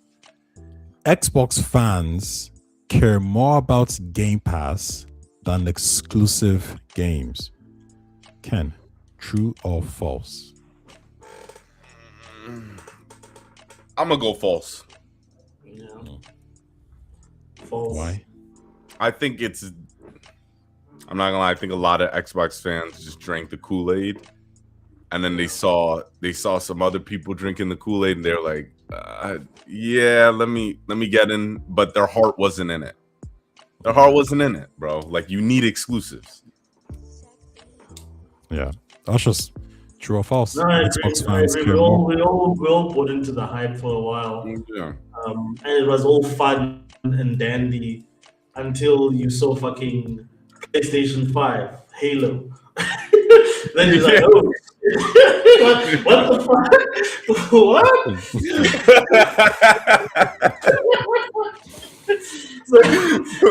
Yeah. There's like, then ninjas were quick to say, oh, hold up, oh, I didn't sign up for this. That's not what I was like. Yeah, this is not what I signed up for. What the fuck is this? Exactly. Richie says 50-50. You have Game Pass fans and Xbox fans. I think there's some truth there. There's some people who are very like, why the hell would I want to get rid of Game Pass when I get all these games for cheap? Whereas everyone else is like, no, we want exclusives. Like, we like the idea of exclusives. So, true or false? Where is it? Oh, yeah, there it is. No, that's.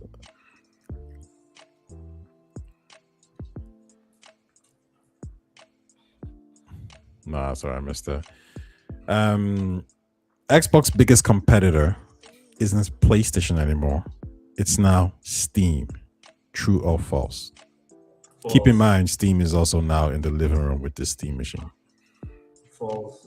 False. Explain. I mean, like, first of all, on PC, it's not even a competition, dude. Like, it's not like you can make. If I was a sports guy, I would give you a football analogy or something to say, like, they're not even in the same realm. Like, Steam is so far ahead in the PC ecosystem that ain't no one checking for Xbox on the PC ecosystem. Exactly, and then you flip that to the console side. Ain't no one checking. Like the Steam machine was the biggest. No, what's the phrase? Non-starter in the history of non-starters. It was the most the biggest whimper of like, oh, it's gone. We thought it was a thing, but it was never a thing. So no, it's not. Like both fronts. On console front, Xbox as a brand is just so much more powerful, so much more significant that there's nothing, especially the Steam machine with its current pricing, like there's nothing. Like, they're not even on the same realm. On PC, it's exactly the same thing for Xbox. It's not even a conversation for Steam. Sure. Kenwell, what's your take? Yeah, false. Sony had to go to Steam, so I just think they're competing. They're competing in two different ways. Like people still don't really understand the Steam machine. They're just trying to get Steam OS in front of more people. That's what the Steam Deck and the Steam machine is. It's a like what you said, it's a mini PC.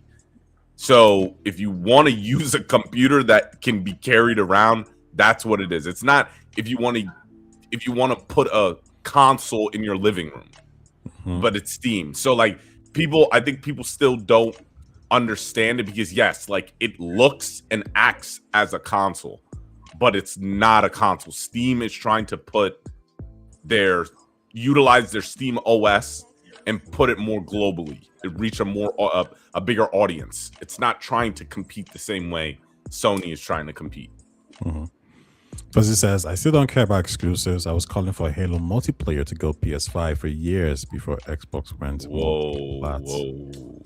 Oh, you're an Xbox guy, Fuzzy?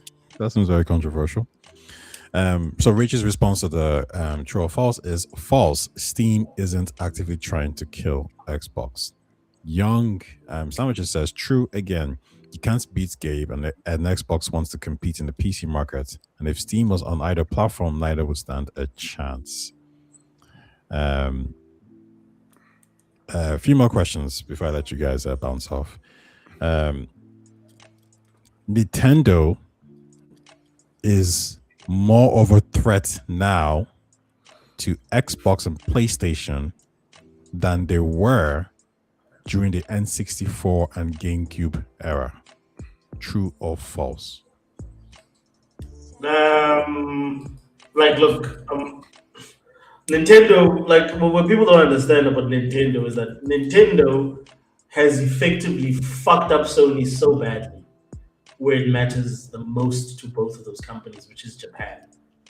Nintendo owns Japan.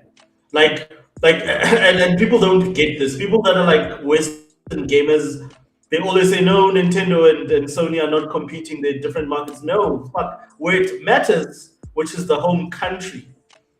Sony used to dominate so much during the PS1, the PS2 era. Right now, they have nothing.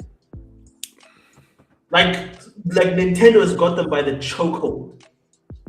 So in terms of Nintendo, yes, Nintendo has Xbox has never competed with Nintendo in any front or form, but in terms of Nintendo competing against Sony, Nintendo has effectively beaten Sony on every front where it matters.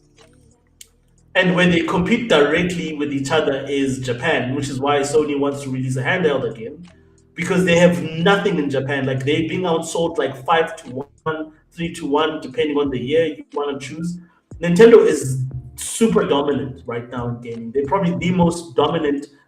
They're more dominant than Sony. The only difference is if you look at numbers and you look at the West, that sort of suggests a different story. And of course, the console releases don't align 100%. But right now, Nintendo dominates Sony. They have been doing that since the Wii. Richie agrees. He says Nintendo have access to more games now more than ever. Kenwell, how about you? This is a good question. This is a pretty good fucking question. I would say I'm going to go with now being a bigger threat. I'm going to go with false because I think the Switch 2 highlights something that puts Nintendo in a really bad position is their consoles are going to become more expensive. And I feel like their audience is not ready for that compared to a PlayStation audience who's willing to buy something at a premium price. I feel like PlayStation consumers would be willing to buy something at that high of a price compared to a Nintendo consumer, because that was one of the reasons why the Switch did so well, Switch 1. But at least in the West here, I've been to one house that had a Switch 2. I've been to one house that had a Switch 2. Everybody's still rocking Switch 1. And the Switch 2 is it's getting to that point where I think it's 400 something. And people are just not willing. I'm not willing to pay that much for the Switch 2. Now, eventually I will. But I think now that their consoles are getting more expensive. And remember, the Switch 2 focuses on third-party games. It put an emphasis on that. Where do they go next? Because if they start putting the emphasis, I know technology gets smaller, the chips and all of that, but are they going to try getting, is the console going to get beefier? What are they going to do? I don't think that's going to happen. But again, it going up in price, are Nintendo consumers that comfortable with that. So that's the reason why I say false as being a bigger of a threat. Richie says the Switch 2 will run COD better than the Series S. Whoa, what? No, I don't think so. I like listen, Microsoft lets that even happen. That's a yes or no. Like, well, again, if you look at the hardware, DLSS is just so far more superior than any sort of like upscaling you can do with FSR, which is what the Series S has. So in some aspects, like for instance, if you want to look into what he's saying, go look at how well Cyberpunk runs on the Series S versus the Switch 2. Mm-hmm. Okay. Yeah, okay. I think I get what you're saying there, because I think some people did point out that like the tech was working out well. Next question to everyone. PlayStation as of 2026 July 31, they no longer have a clear strategy. Cautious. I agree. I have no idea what the fuck Sony's doing. And the only thing I can think that Sony's doing is they're like, this shit is fucked. We just need to collect as much money as we can and get the fuck out. That's the only thing I can see them doing, because they're not trying to cultivate an audience. They have not given their audience anything that they've wanted this entire generation. And well, same as well. Yeah, I agree. I agree with it. It's just not. It's like, we know this shit is about to burst, and they're just like, all right, fuck it, we got to just keep doing it. It's like money printing. It's like, yeah, it's crashing it's crashing our dollar, but you know what? This is the system. We're just gonna keep fucking doing it, because I do think they have focus with their they want to keep doing these single player narrative games, but it's like they're just like, you know what? Let's just focus on this, and then let's forget about what got us here. And I think that's my problem from being I wasn't really into Sony when I was a kid, until the PlayStation 4. But like hearing more people talk about Sony and just remembering the output of games they used to put out, because I played the PlayStation 2, I'm like, holy shit, this is a completely different company. And I felt like with the PlayStation 5 generation, they could go back to those kind of games because they could do smaller games with the live service initiative. They just went back on the live service initiative. And I'm like, are you guys trying to grow your audience? This just doesn't make sense. And you said that so correctly, Ausius. I don't know how PlayStation is growing their audience. I feel like they are at the point where they're comfortable and they just want to appeal to the casuals more than the hardcore audience.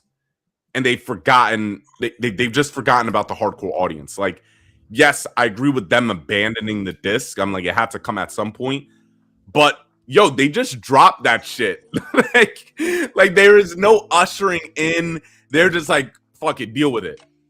It's like, what are you doing? The hardcore is supporting your single player narrative games. Why are you just screwing them over? So it just seems like they don't. It seems like their focus is off. They are focused, but they're focused on completely the wrong shit that matters. Mm-hmm. And they fumble. I can say now it's 2026. They fumbled the PlayStation 5 generation. They completely fumbled. How did you guys? They really need to be looked at with this live service shit, because holy shit, bro. I think the live service initiative is as bad as Rocksteady doing a fucking live service game.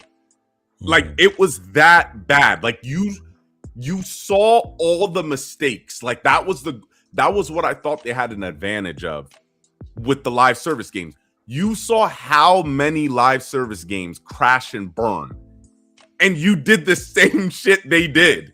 What the fuck is like? What are we doing? Like, Last of Us Online. Oh yeah, we didn't know a live service game was gonna transform our studio. What? Look, what do you saw Rockstar? Like, yo, Rockstar had single player DLC planned for GTA 5, and then GTA Online blew up and it pivoted. Like, do you know how much Rockstar had to change because of GTA Online? It's like, give me a break that you guys did not know this was coming. You know, I was gonna ask like, oh, what's the next question? What's the worst generation ever? But like, as soon as you said PS5 sucks, I was like, okay, yeah, sure. Guess out the window. Listen, young Sound just says live service pushing digital only, literally removing content out of people's accounts with no remarks. So yeah, he agrees. This is the worst.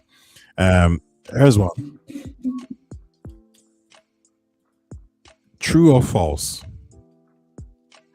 Xbox has made the worst gaming decisions, compounding more than PlayStation. The context of this would be you need to consider the PS Vita. Yeah, you need to consider the PS3. Takes the like we don't need to deliberate in terms of Xbox L's. like I just think like my man, like there's memes like the rake, like come on, dude, like we just The Xbox One, bro, my man, like every like unfortunately for Xbox, even when they were winning or doing well, they still had L's like the Red Ring of Death. So like,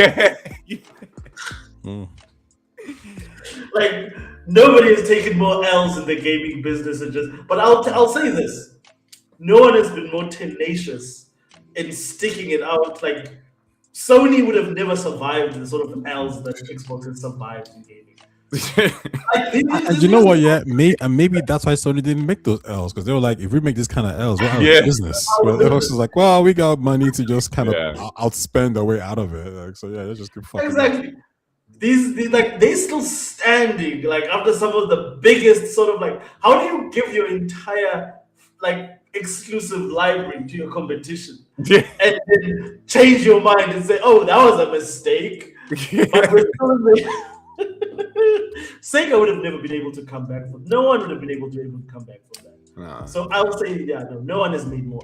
No one is taking more L's in gaming than Xbox. Xbox, for sure. The funny thing is that I bought a PS5 because I thought they were about to put out a ton of exclusive multiplayer games. Yeah, honestly, like I thought Sony's PlayStation multiplayer push was going to be interesting because I thought they were going to bring something new from their single player side towards the multiplayer.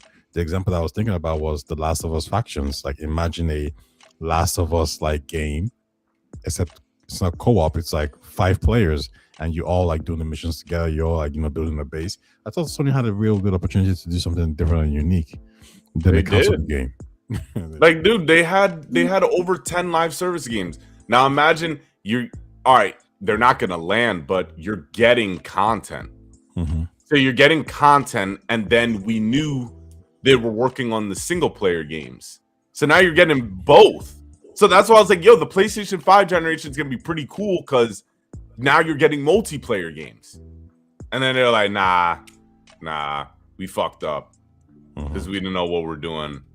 And we're just going to go back to just appealing to our casuals. And you're going to get God of War Laufe. Yeah. I think that's all the question. I do have one, but I think I already know the answer to it. So I guess we could. I'll just ask it anyway. The Xbox IPs, such as Halo and Gears, in comparison to Nintendo's Zelda and Mario Kart and PlayStation's, The Last of Us and Ghost of Tsushima, whatever, the Xbox IPs are washed. True or false? False. We're counting all of them, even the ones they just bought. False. Completely false. Yeah, you have to say false.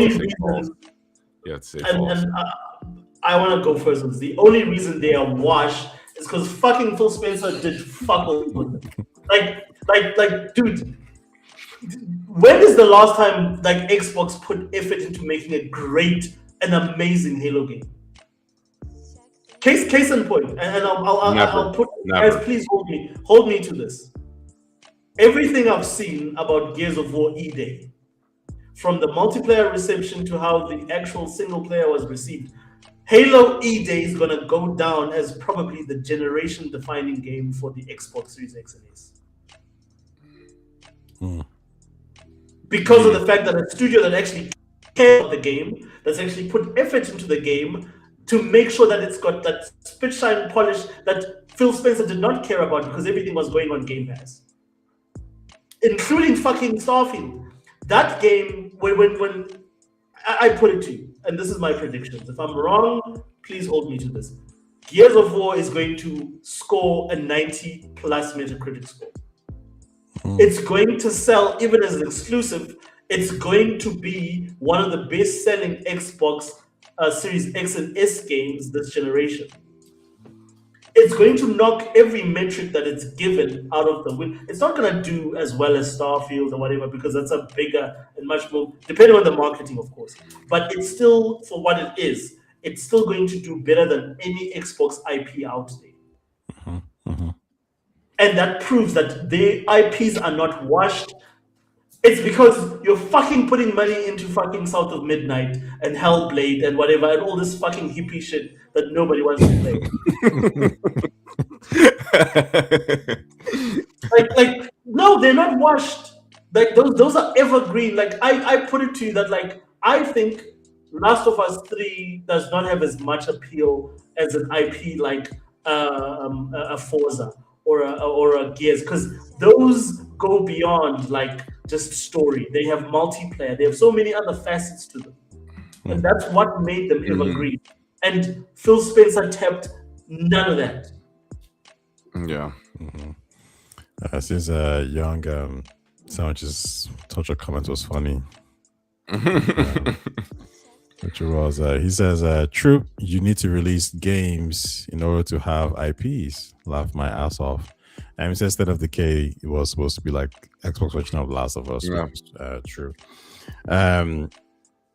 True or false? Which studio is more valuable? Insomniac from Sony side, or the Coalition, Gears of War? Fuck. This is hard. I think a lot of people would go with the easy, but it's not that easy because I have to go with Insomniac. I have to go with Insomniac. I'll go with Insomniac. It might. I think the reason why I find it a little difficult is Insomniac has the licensing shit. Yeah. So they are, their games sell very well, but their profit is going to keep shrinking because the game budgets keep going up. So that's the reason why I'm like, with Coalition, at least they have their own IP and their own engine, right? Yeah. No, they use Unreal. They use Unreal. Okay. Yeah, they use Unreal. Yeah. They are the experts. Outside that's right. They did. Outside the actual, Epic Studios, they're probably the best studio to make you a game using Unreal. So this is again, to me, I agree with Kenwell on that take, but there's one thing I think we're not considering, right? So if we said we're taking away Spider-Man from Insomniac, and we look at Insomniac based on their own IPs, who the fuck gives a fuck about, like, what is that game that they had on PS3? Sunset Overdrive. Resistance? Resistance Fall of Man. Compare that to Gears. That means nothing. Nobody gives a fuck about fucking Resistance. Yeah. The only IP, then of course, what is it? Ratchet and Clank? Yeah. Like, if you compare their unique IPs to the Coalition's unique IPs that I suppose they just work on Gears.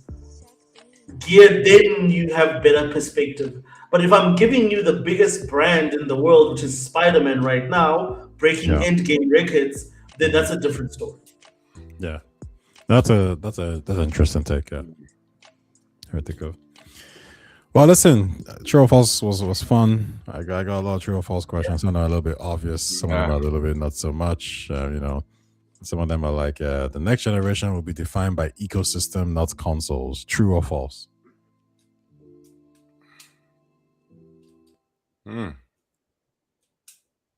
Dude, like for the first time, I don't know what's happening next. Yeah. I have no fucking clue. I'm not even gonna pretend, dude. I don't know what's gonna happen. I think that's true. I think it's true because the PlayStation 6 is never even getting a PlayStation 6 game. Do you know what? Apart even add into that, if you think about it, Sony's moving towards a handheld now, and it's going to be separate like the PSP and the PlayStation 3. It's going to be unified. Yeah, but the PS6 games will work on the PlayStation handheld, and already Nintendo's already doing that with the console and the Switch with the console and the handheld version. Xbox is doing the same thing as well. Everyone is moving towards an ecosystem, some faster than the others, but overall they're moving towards the ecosystem. I mean, Steam has just moved into the living room, right? They moved into the handheld space like 7 years ago. So it seems like everyone's like going towards this kind of ecosystem play now to catch new users or to do whatever. So yeah, I think I think it's a fair statement. Like it's true, but the severity of it is the question, right? So, but listen, guys, it was a fun chat. I think we're doing this for 2 hours 5 minutes now. We don't need to do 3 hours. We can all drop it here and actually go play video games. The thing you're actually talking about. Yeah. Also, before you sign off, what games are you gonna play later this weekend? So I just downloaded Halo Combat Evolved. Sorry, Campaign Evolved. So I'm going to kill the women soldiers. I saw that, I'm like, come on, guys, like, what are we doing? That's so stupid, bro. Why? Like, why is this a thing? Like, how did we get here? Like, that you have to So yeah, so I'm definitely gonna play. Someone was killing female soldiers. All right, so somebody so somebody was literally taking their Magnum pistol and blowing out the male soldiers like brains. So you can kill the male soldiers, but you can't kill any of the female soldiers. It's just so like something so small, but it's just like you guys. It's something small, but it just highlights they fucking focused on that. Like someone was in the room was like, no, we can't kill the women soldiers. Don't. But you can kill all the male ones. So I don't know, Carol, if you saw the update from the guy who was the original guy who posted that video. So he went on to say that the reason why he thinks you can kill the females, or you can't kill the female soldiers, is that in the original Halo there were no female soldiers. So when they put them into this remake, the hitboxes were out of range compared to the original hitboxes that they had. So that was his explanation. Say, well, because they redesigned the characters, they didn't think about the fact that, okay, cool, someone's gonna try and shoot these people, so we need to create those same hitbox. So but like again, the fact that someone thought about that to be is just like, what are we doing? Yeah. What are we doing? But no, wait. Honestly, after like my mind was like, is it like this is true? I was like I mean, the reason like, it makes sense. Like, and the reason that you're saying is good, but like I thought about what Ken said. Like somebody sat out the room like, yeah, we can't kill the women. But there's a possibility that somebody did. We can't kill the woman. We don't know. This was the guy who made the video, and then he explained himself like, I just do headshots. I'm a competitive gamer, and the reason I did this was and why I think this happened is because of the fact that I think it's when they sort of like took the code from the original code and then they added female soul, which they weren't in the original Halo. There were no female Marines or whatever. And then he explained. I was like, okay, that makes sense. But like again, like this is not why I play video games, guys. Like this is I'm not out to prove points, and then like this is yeah. Well, I'll let you. Yeah. I mean, someone's gonna like hack the game or whatever. Look at the Yeah. code, man, and they're gonna see like I'm no, sure no, they they got inputted a code specifically that says this, and Yeah. then that's how we'll find out. That just sounds so bizarre. Like to me, it's like, why? What are we doing here? Like, Yeah. it just sounds. And so, it's M-rated too. And I'm like, Yeah. have you seen the shit Mortal Kombat does? Like, Mortal Kombat doesn't give a fuck. They don't. Like, But you see, Mortal Kombat does something else that's weird. So we can rip spines out, we can pull people's whatever, but we can't have you show cleavage. Like it's shit like that to me. That just makes sense. Like, you can't make the girls sexy, but you can fucking tear them in half, like and like look at like their lungs and they're like, and I'm like, okay, wow, a way to prioritize morality in your games. Yeah. Like it's a game. It's a fucking game. So Halo campaign involved is what you're gonna be playing. Yeah. Are you looking to like finish the campaign story or just like it's a like little bit? people say it's like 6-7 hours. It's not that. Okay. Do you ever play the game with like co-op with friends, like, or is it just like us? If I've got one friend who's like a huge Halo head, so I'll see if he's on. And I also actually downloaded Gears Reloaded, which I never played. So I just want to revisit those original Xbox classics and just finish them this weekend.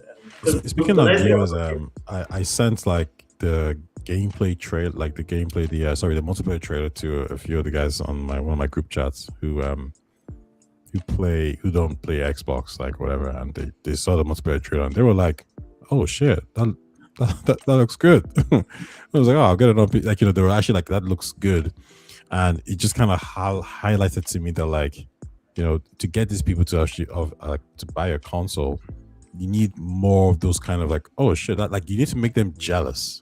Yeah. And I'll say this, like, this generation, I have never I have been jealous, you could say, of PlayStation's exclusive games, aka the time exclusive ones and their first party output. But there's no Xbox game that I look at this generation. Maybe you could point to maybe Forza or whatever it is. But there isn't as many Xbox games that I look at them like, because a PlayStation guy, I'm like, oh man, I really want to play that. Starfield, yeah, but that's about kind of it. Yeah. So the way these guys are talking about the Gears game, it was giving that vibe of like, oh, I wish I kind of had that on my platform. And you need them to want that. Like, oh, like there's 5 games now that I wish were my platform, and then they'll probably go buy your console. Yeah. But like, go ahead. One last thing, sorry, to interrupt you there. One last thing we didn't talk about is the fact that, like, people are not talking about the fact that like she's actually turned the picture around for hardware. Xbox hardware sales are up. They're the only people whose hardware sales are up year on year versus Nintendo and Sony. That's crazy. And what I'm really interested with what Asha's talking about is the 2027 stuff. Like, I don't know, like when they say like, oh, we're gonna go back to profitability. I'm like, oh, why? Like, what is it? Is it because you fired all these people? You got rid of all these like what, freeloaders you want to call them? Yes and no. Yes and no. It's like, man, like, you know how much these guys are draining us? Like 100 million for South of Midnight and the Greenlit Part 2? Who I just imagine her saying like, wait, who Greenlit Part 2? And she's looking at my booty like, what? And I was thinking to myself, like, the fact that, these dudes are making Obsidian was making a different game and Avowed 2, and she got that. She's like, why wait, Avowed 2 failed. We know that. We know we lost money.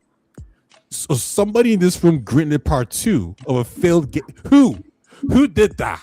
Stand up, please. I'm just like, oh yeah, that's me. And she's like, bro, you're gonna get it soon, man. I can't do it now, but trust me, like, you're getting the hell out of my company like in a few years.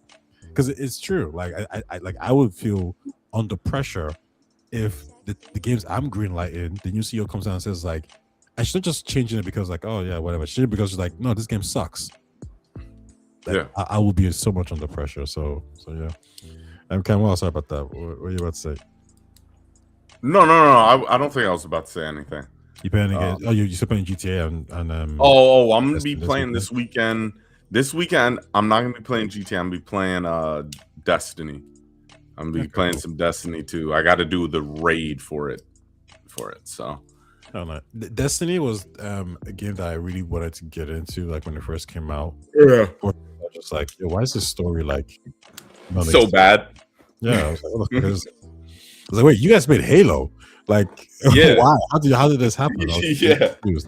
Yeah, but the Halo story is also ass, bro. No, but Destiny didn't have any story at all. Yeah, Destiny had to read fucking these things called Grimoire cards. It was like they just made a live service game and they were like, yeah, enjoy the live service multiplayer part of it. I'm like, okay, but where's the story? Like, why am I killing things? And they're like, oh, here's a card that you can read that tells you about why you should be killing things. I was like, bro, like, what are we doing here? That's some shit. I think Destiny 2 tried to kind of fix it a little bit, but by then I was checked out. Yeah. I still reckon. Sorry, like I still reckon like Bungie's best story game is Halo Reach because it's a standalone, self-contained story. Mm-hmm. You don't have to be following the fucking precursors and the forerunners and all this other shit. Like the mythology is so vast, but I don't know. I don't think it's very well told. Halo Reach is about survival, and it's such a straightforward military. Halo, if you asked me to greenlight a movie for a Halo game, it would be Halo Reach. Yeah. You could make that. You could give it to a director that like who's this guy who did Fury, and he would make you a killer Halo Reach. That's just how good and gripping and based on like characters that story was. What is that guy? He's the same guy that did the Suicide Squad, not James Gunn. The original one. David Ayer. You could give David Ayer the script to do Halo Reach, and I promise you, he would make you a fucking killer sci-fi. And he's never done sci-fi. I think he's done like comic, but he's never done sci-fi. I think he could kill that. Like I would love to see that. Well, I imagine we're going to start seeing more like Xbox TV. I mean, we already know we're going to see it. I guess for the question for Halo is, do they reboot the TV show and do everything completely new? Do they follow from what was done before, or did I just say no? Let's make a movie instead. Like, what do you guys think? I think they need to give it a break with the TV stuff, the live action stuff. I think they should. I actually think they should. No, I do think they should go back to it eventually, but they should do something. If they do go back, it needs to be animated. Okay. I'll say that, but it needs to be a break. Did you enjoy Fallout? I couldn't get into the Fallout show because I'm not a Fallout fan. That's why. Yeah, I'm not a Fallout fan. So I'm like, I watched the first season and I was like, yeah, that was cool, but yeah. So what Ken is saying is that he's not seen a quality full product from Xbox. But Fallout is because it's like one of the top shows. So I can't. I've watched it. Yes, it is. Yeah, I can't really. I'm not the judge of that. So. Yeah. All right, guys, listen. So Fuzzy says he's one bonus mission away, one bonus mission left in Halo campaign evolved. I enjoyed the hell out of it. He says he got early access with reward points, and I know young. Why I keep saying young stud, man? What's going on here? I have no idea. Young sandwiches. It studs in your mind, man. Yeah. I'm looking to 100% Black Flag resynced, and I think listen, if I'm Ubisoft, I'm greenlighting all these remakes. Forget about even a new Splinter Cell game for a second. Just greenlight a remake of Splinter Cell 1 and 2. And no, do the Capcom playbook, right? And I think these developers will start seeing a lot of. I mean, it's the best way to make money. It's a very low cost, low effort IP or title, game. That's going to lead to high profit margins because everything's already done. The story is done, voice acting is done, all these things are done. So, but listen, I'm going to. I don't know what I'm going to play, but I think I want to catch up on some TV shows. Silo. episode 3 and then episode 4. I think it might be out, so I'm gonna give that a watch. That's gonna be pretty much it for me. I'm gonna watch Spider-Man tomorrow. Hey. I know someone who liked it. I know somebody else who hasn't said anything because they want me to watch it first. I know someone who said it was okay. I saw it last night. I'm not gonna say anything. Okay, cool. I'll hit you up tomorrow. All right, cool. Also, you're not gonna watch it, right? Nah, I'm good. You're such a Marvel fraud. Like, I just for me, dude. I think Endgame was it for me. Like, none of the stuff really interests me anymore. I was actually more fascinated with the Odyssey. Like, I want to go see it in IMAX, and I think we've got like one IMAX theater in our country, two, I think, in our country. So I want to go see that shit. also, yeah. You haven't seen the Odyssey yet? No, I've seen it, but I haven't seen it in IMAX. Did you like it? Oh, Yeah. Huh? Did you Dude, like it's like Christopher Nolan don't miss, bro.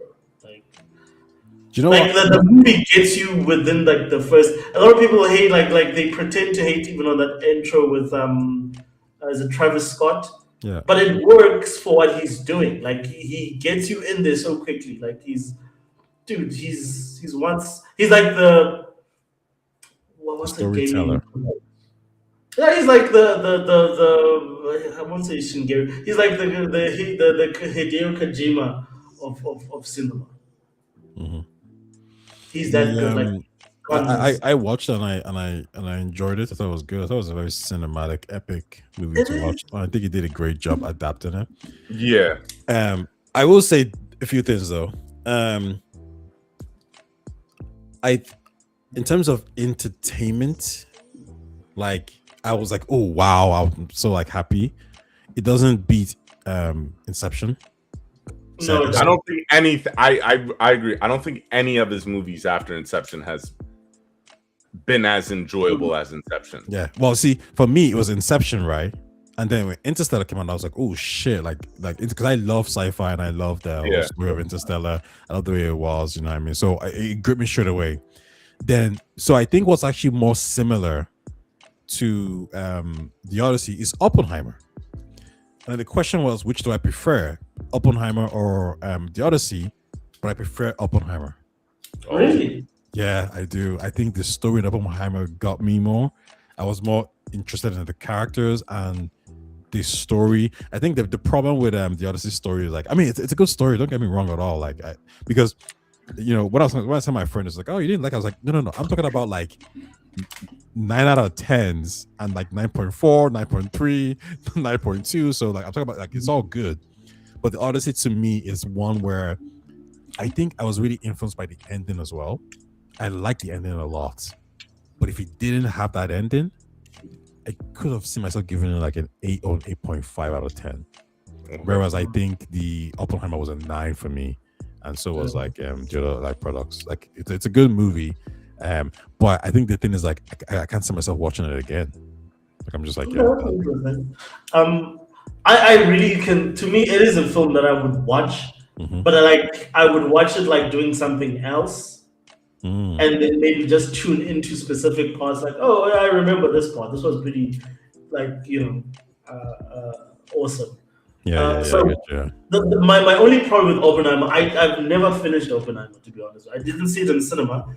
I tried to watch it several times in streaming, but I've never finished it. Like, that's my only thing. Maybe when I finish it, I can have a much more clearer idea. But to your point, what Ken was saying earlier on about in terms of, and I think you said it as well. To me, it's still Inception is his number one thing. Actually, no, it's his second. His number one film to me is the film he made earlier on that I saw earlier called The Prestige. Hugh Jackman. Okay. Yep. That is like, I've never seen a movie that left me so mind fucked at the end. I was like, what? True. Yeah, so that and then Inception and then probably The Dark Knight third. That's yeah.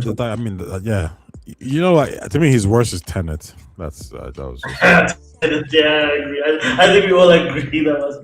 That was a pretentious piece of shit. And they had to add the black lead. I was like, oh fuck. I'm joking. You know what? Nah, for real, bro. You know what fucks me up about Tenet?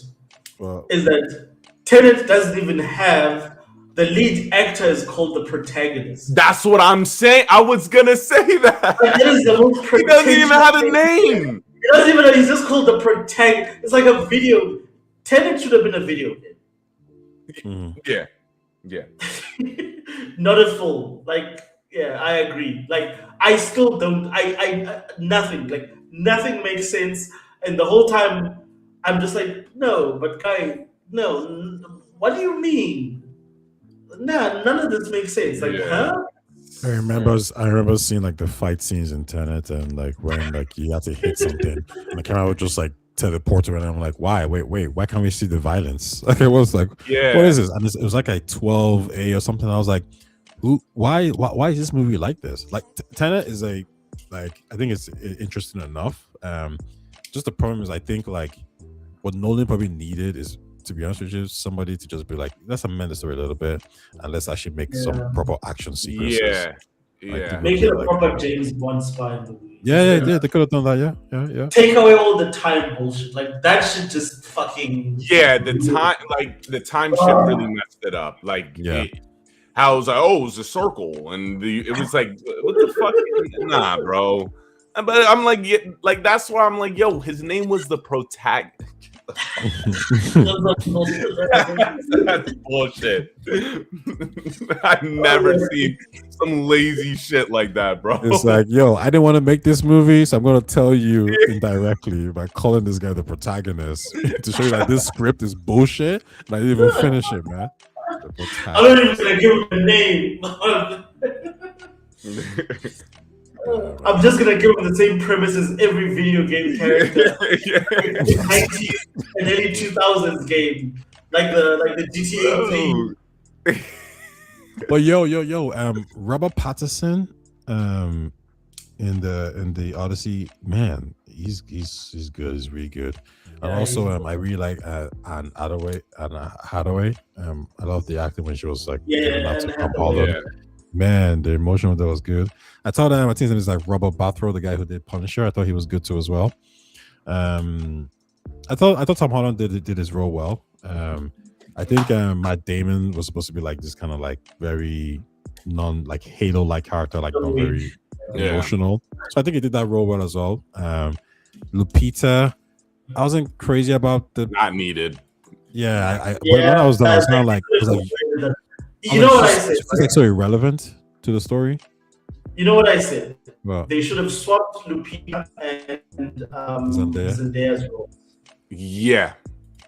That would have made more sense. People have been upset about Athena, but she's a goddess. Who gives a fuck? But like they should have swapped those two roles. I think I think that would have been a better switch because when I was watching, I remember coming and I was like, yo, like Lupita didn't do it. Like I was like, nah, I didn't like that at all. Like I just felt like she. I don't get the acting. I don't get everything. Just seemed like odd. I hate the way they cast Lupita. Like I hate it when they cast dark-skinned women in these. Like beating up. You're fucking beating up. I hate that shit too. I hate that shit, dude. Like she had the scars. I hate that shit. I don't know why they always choose that person. Even in that movie, it's the one with the monsters. The one what's it called? The Quiet Place. With the what? Yeah, is it what? A Quiet Place, huh? Quiet Place. Yeah. She did the most recent one. Yeah, there was that one. Yeah, they made her look so unattractive, and I'm like, why do you want to do this, bro? Like, I hated that shit. Like, I hate that shit. She was like a dude, like with the hat. I'm like, what the fuck? Yes. Like what? Like I hate it when they do that to dark-skinned actors because they never give Zendaya a role like that. Like that's what pisses me off is that Zendaya does not have roles like that.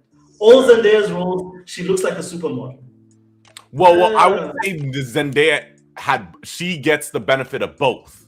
That's what I don't like. Because in Euphoria, she's like a drug fiend in Euphoria. But then there's roles where she gets to sexy it up. Or she can be not the not so sexy, but not ugly. So it's like light mixed and white actresses, they get all the fucking pickings. But dark skinned actresses, they don't get shit. I hate that shit. That annoys me to no end. Okay. Yeah. Listen, it was like 2 hours and we were supposed to be done, and now it's 2 hours 30 minutes. So, Hey. I apologize for provoking you with topics. Listen, to the guys who showed up, thanks for coming through. It was a good chat. I enjoyed the true or false questions and you guys participating. Fuzzy, Rachie showed up as well, and Young Stand. It's because my freaking system blocks out the name, so I just see Young and I see S, so it just kind of like clicks like it's saying stud. But listen, guys, I had a great time.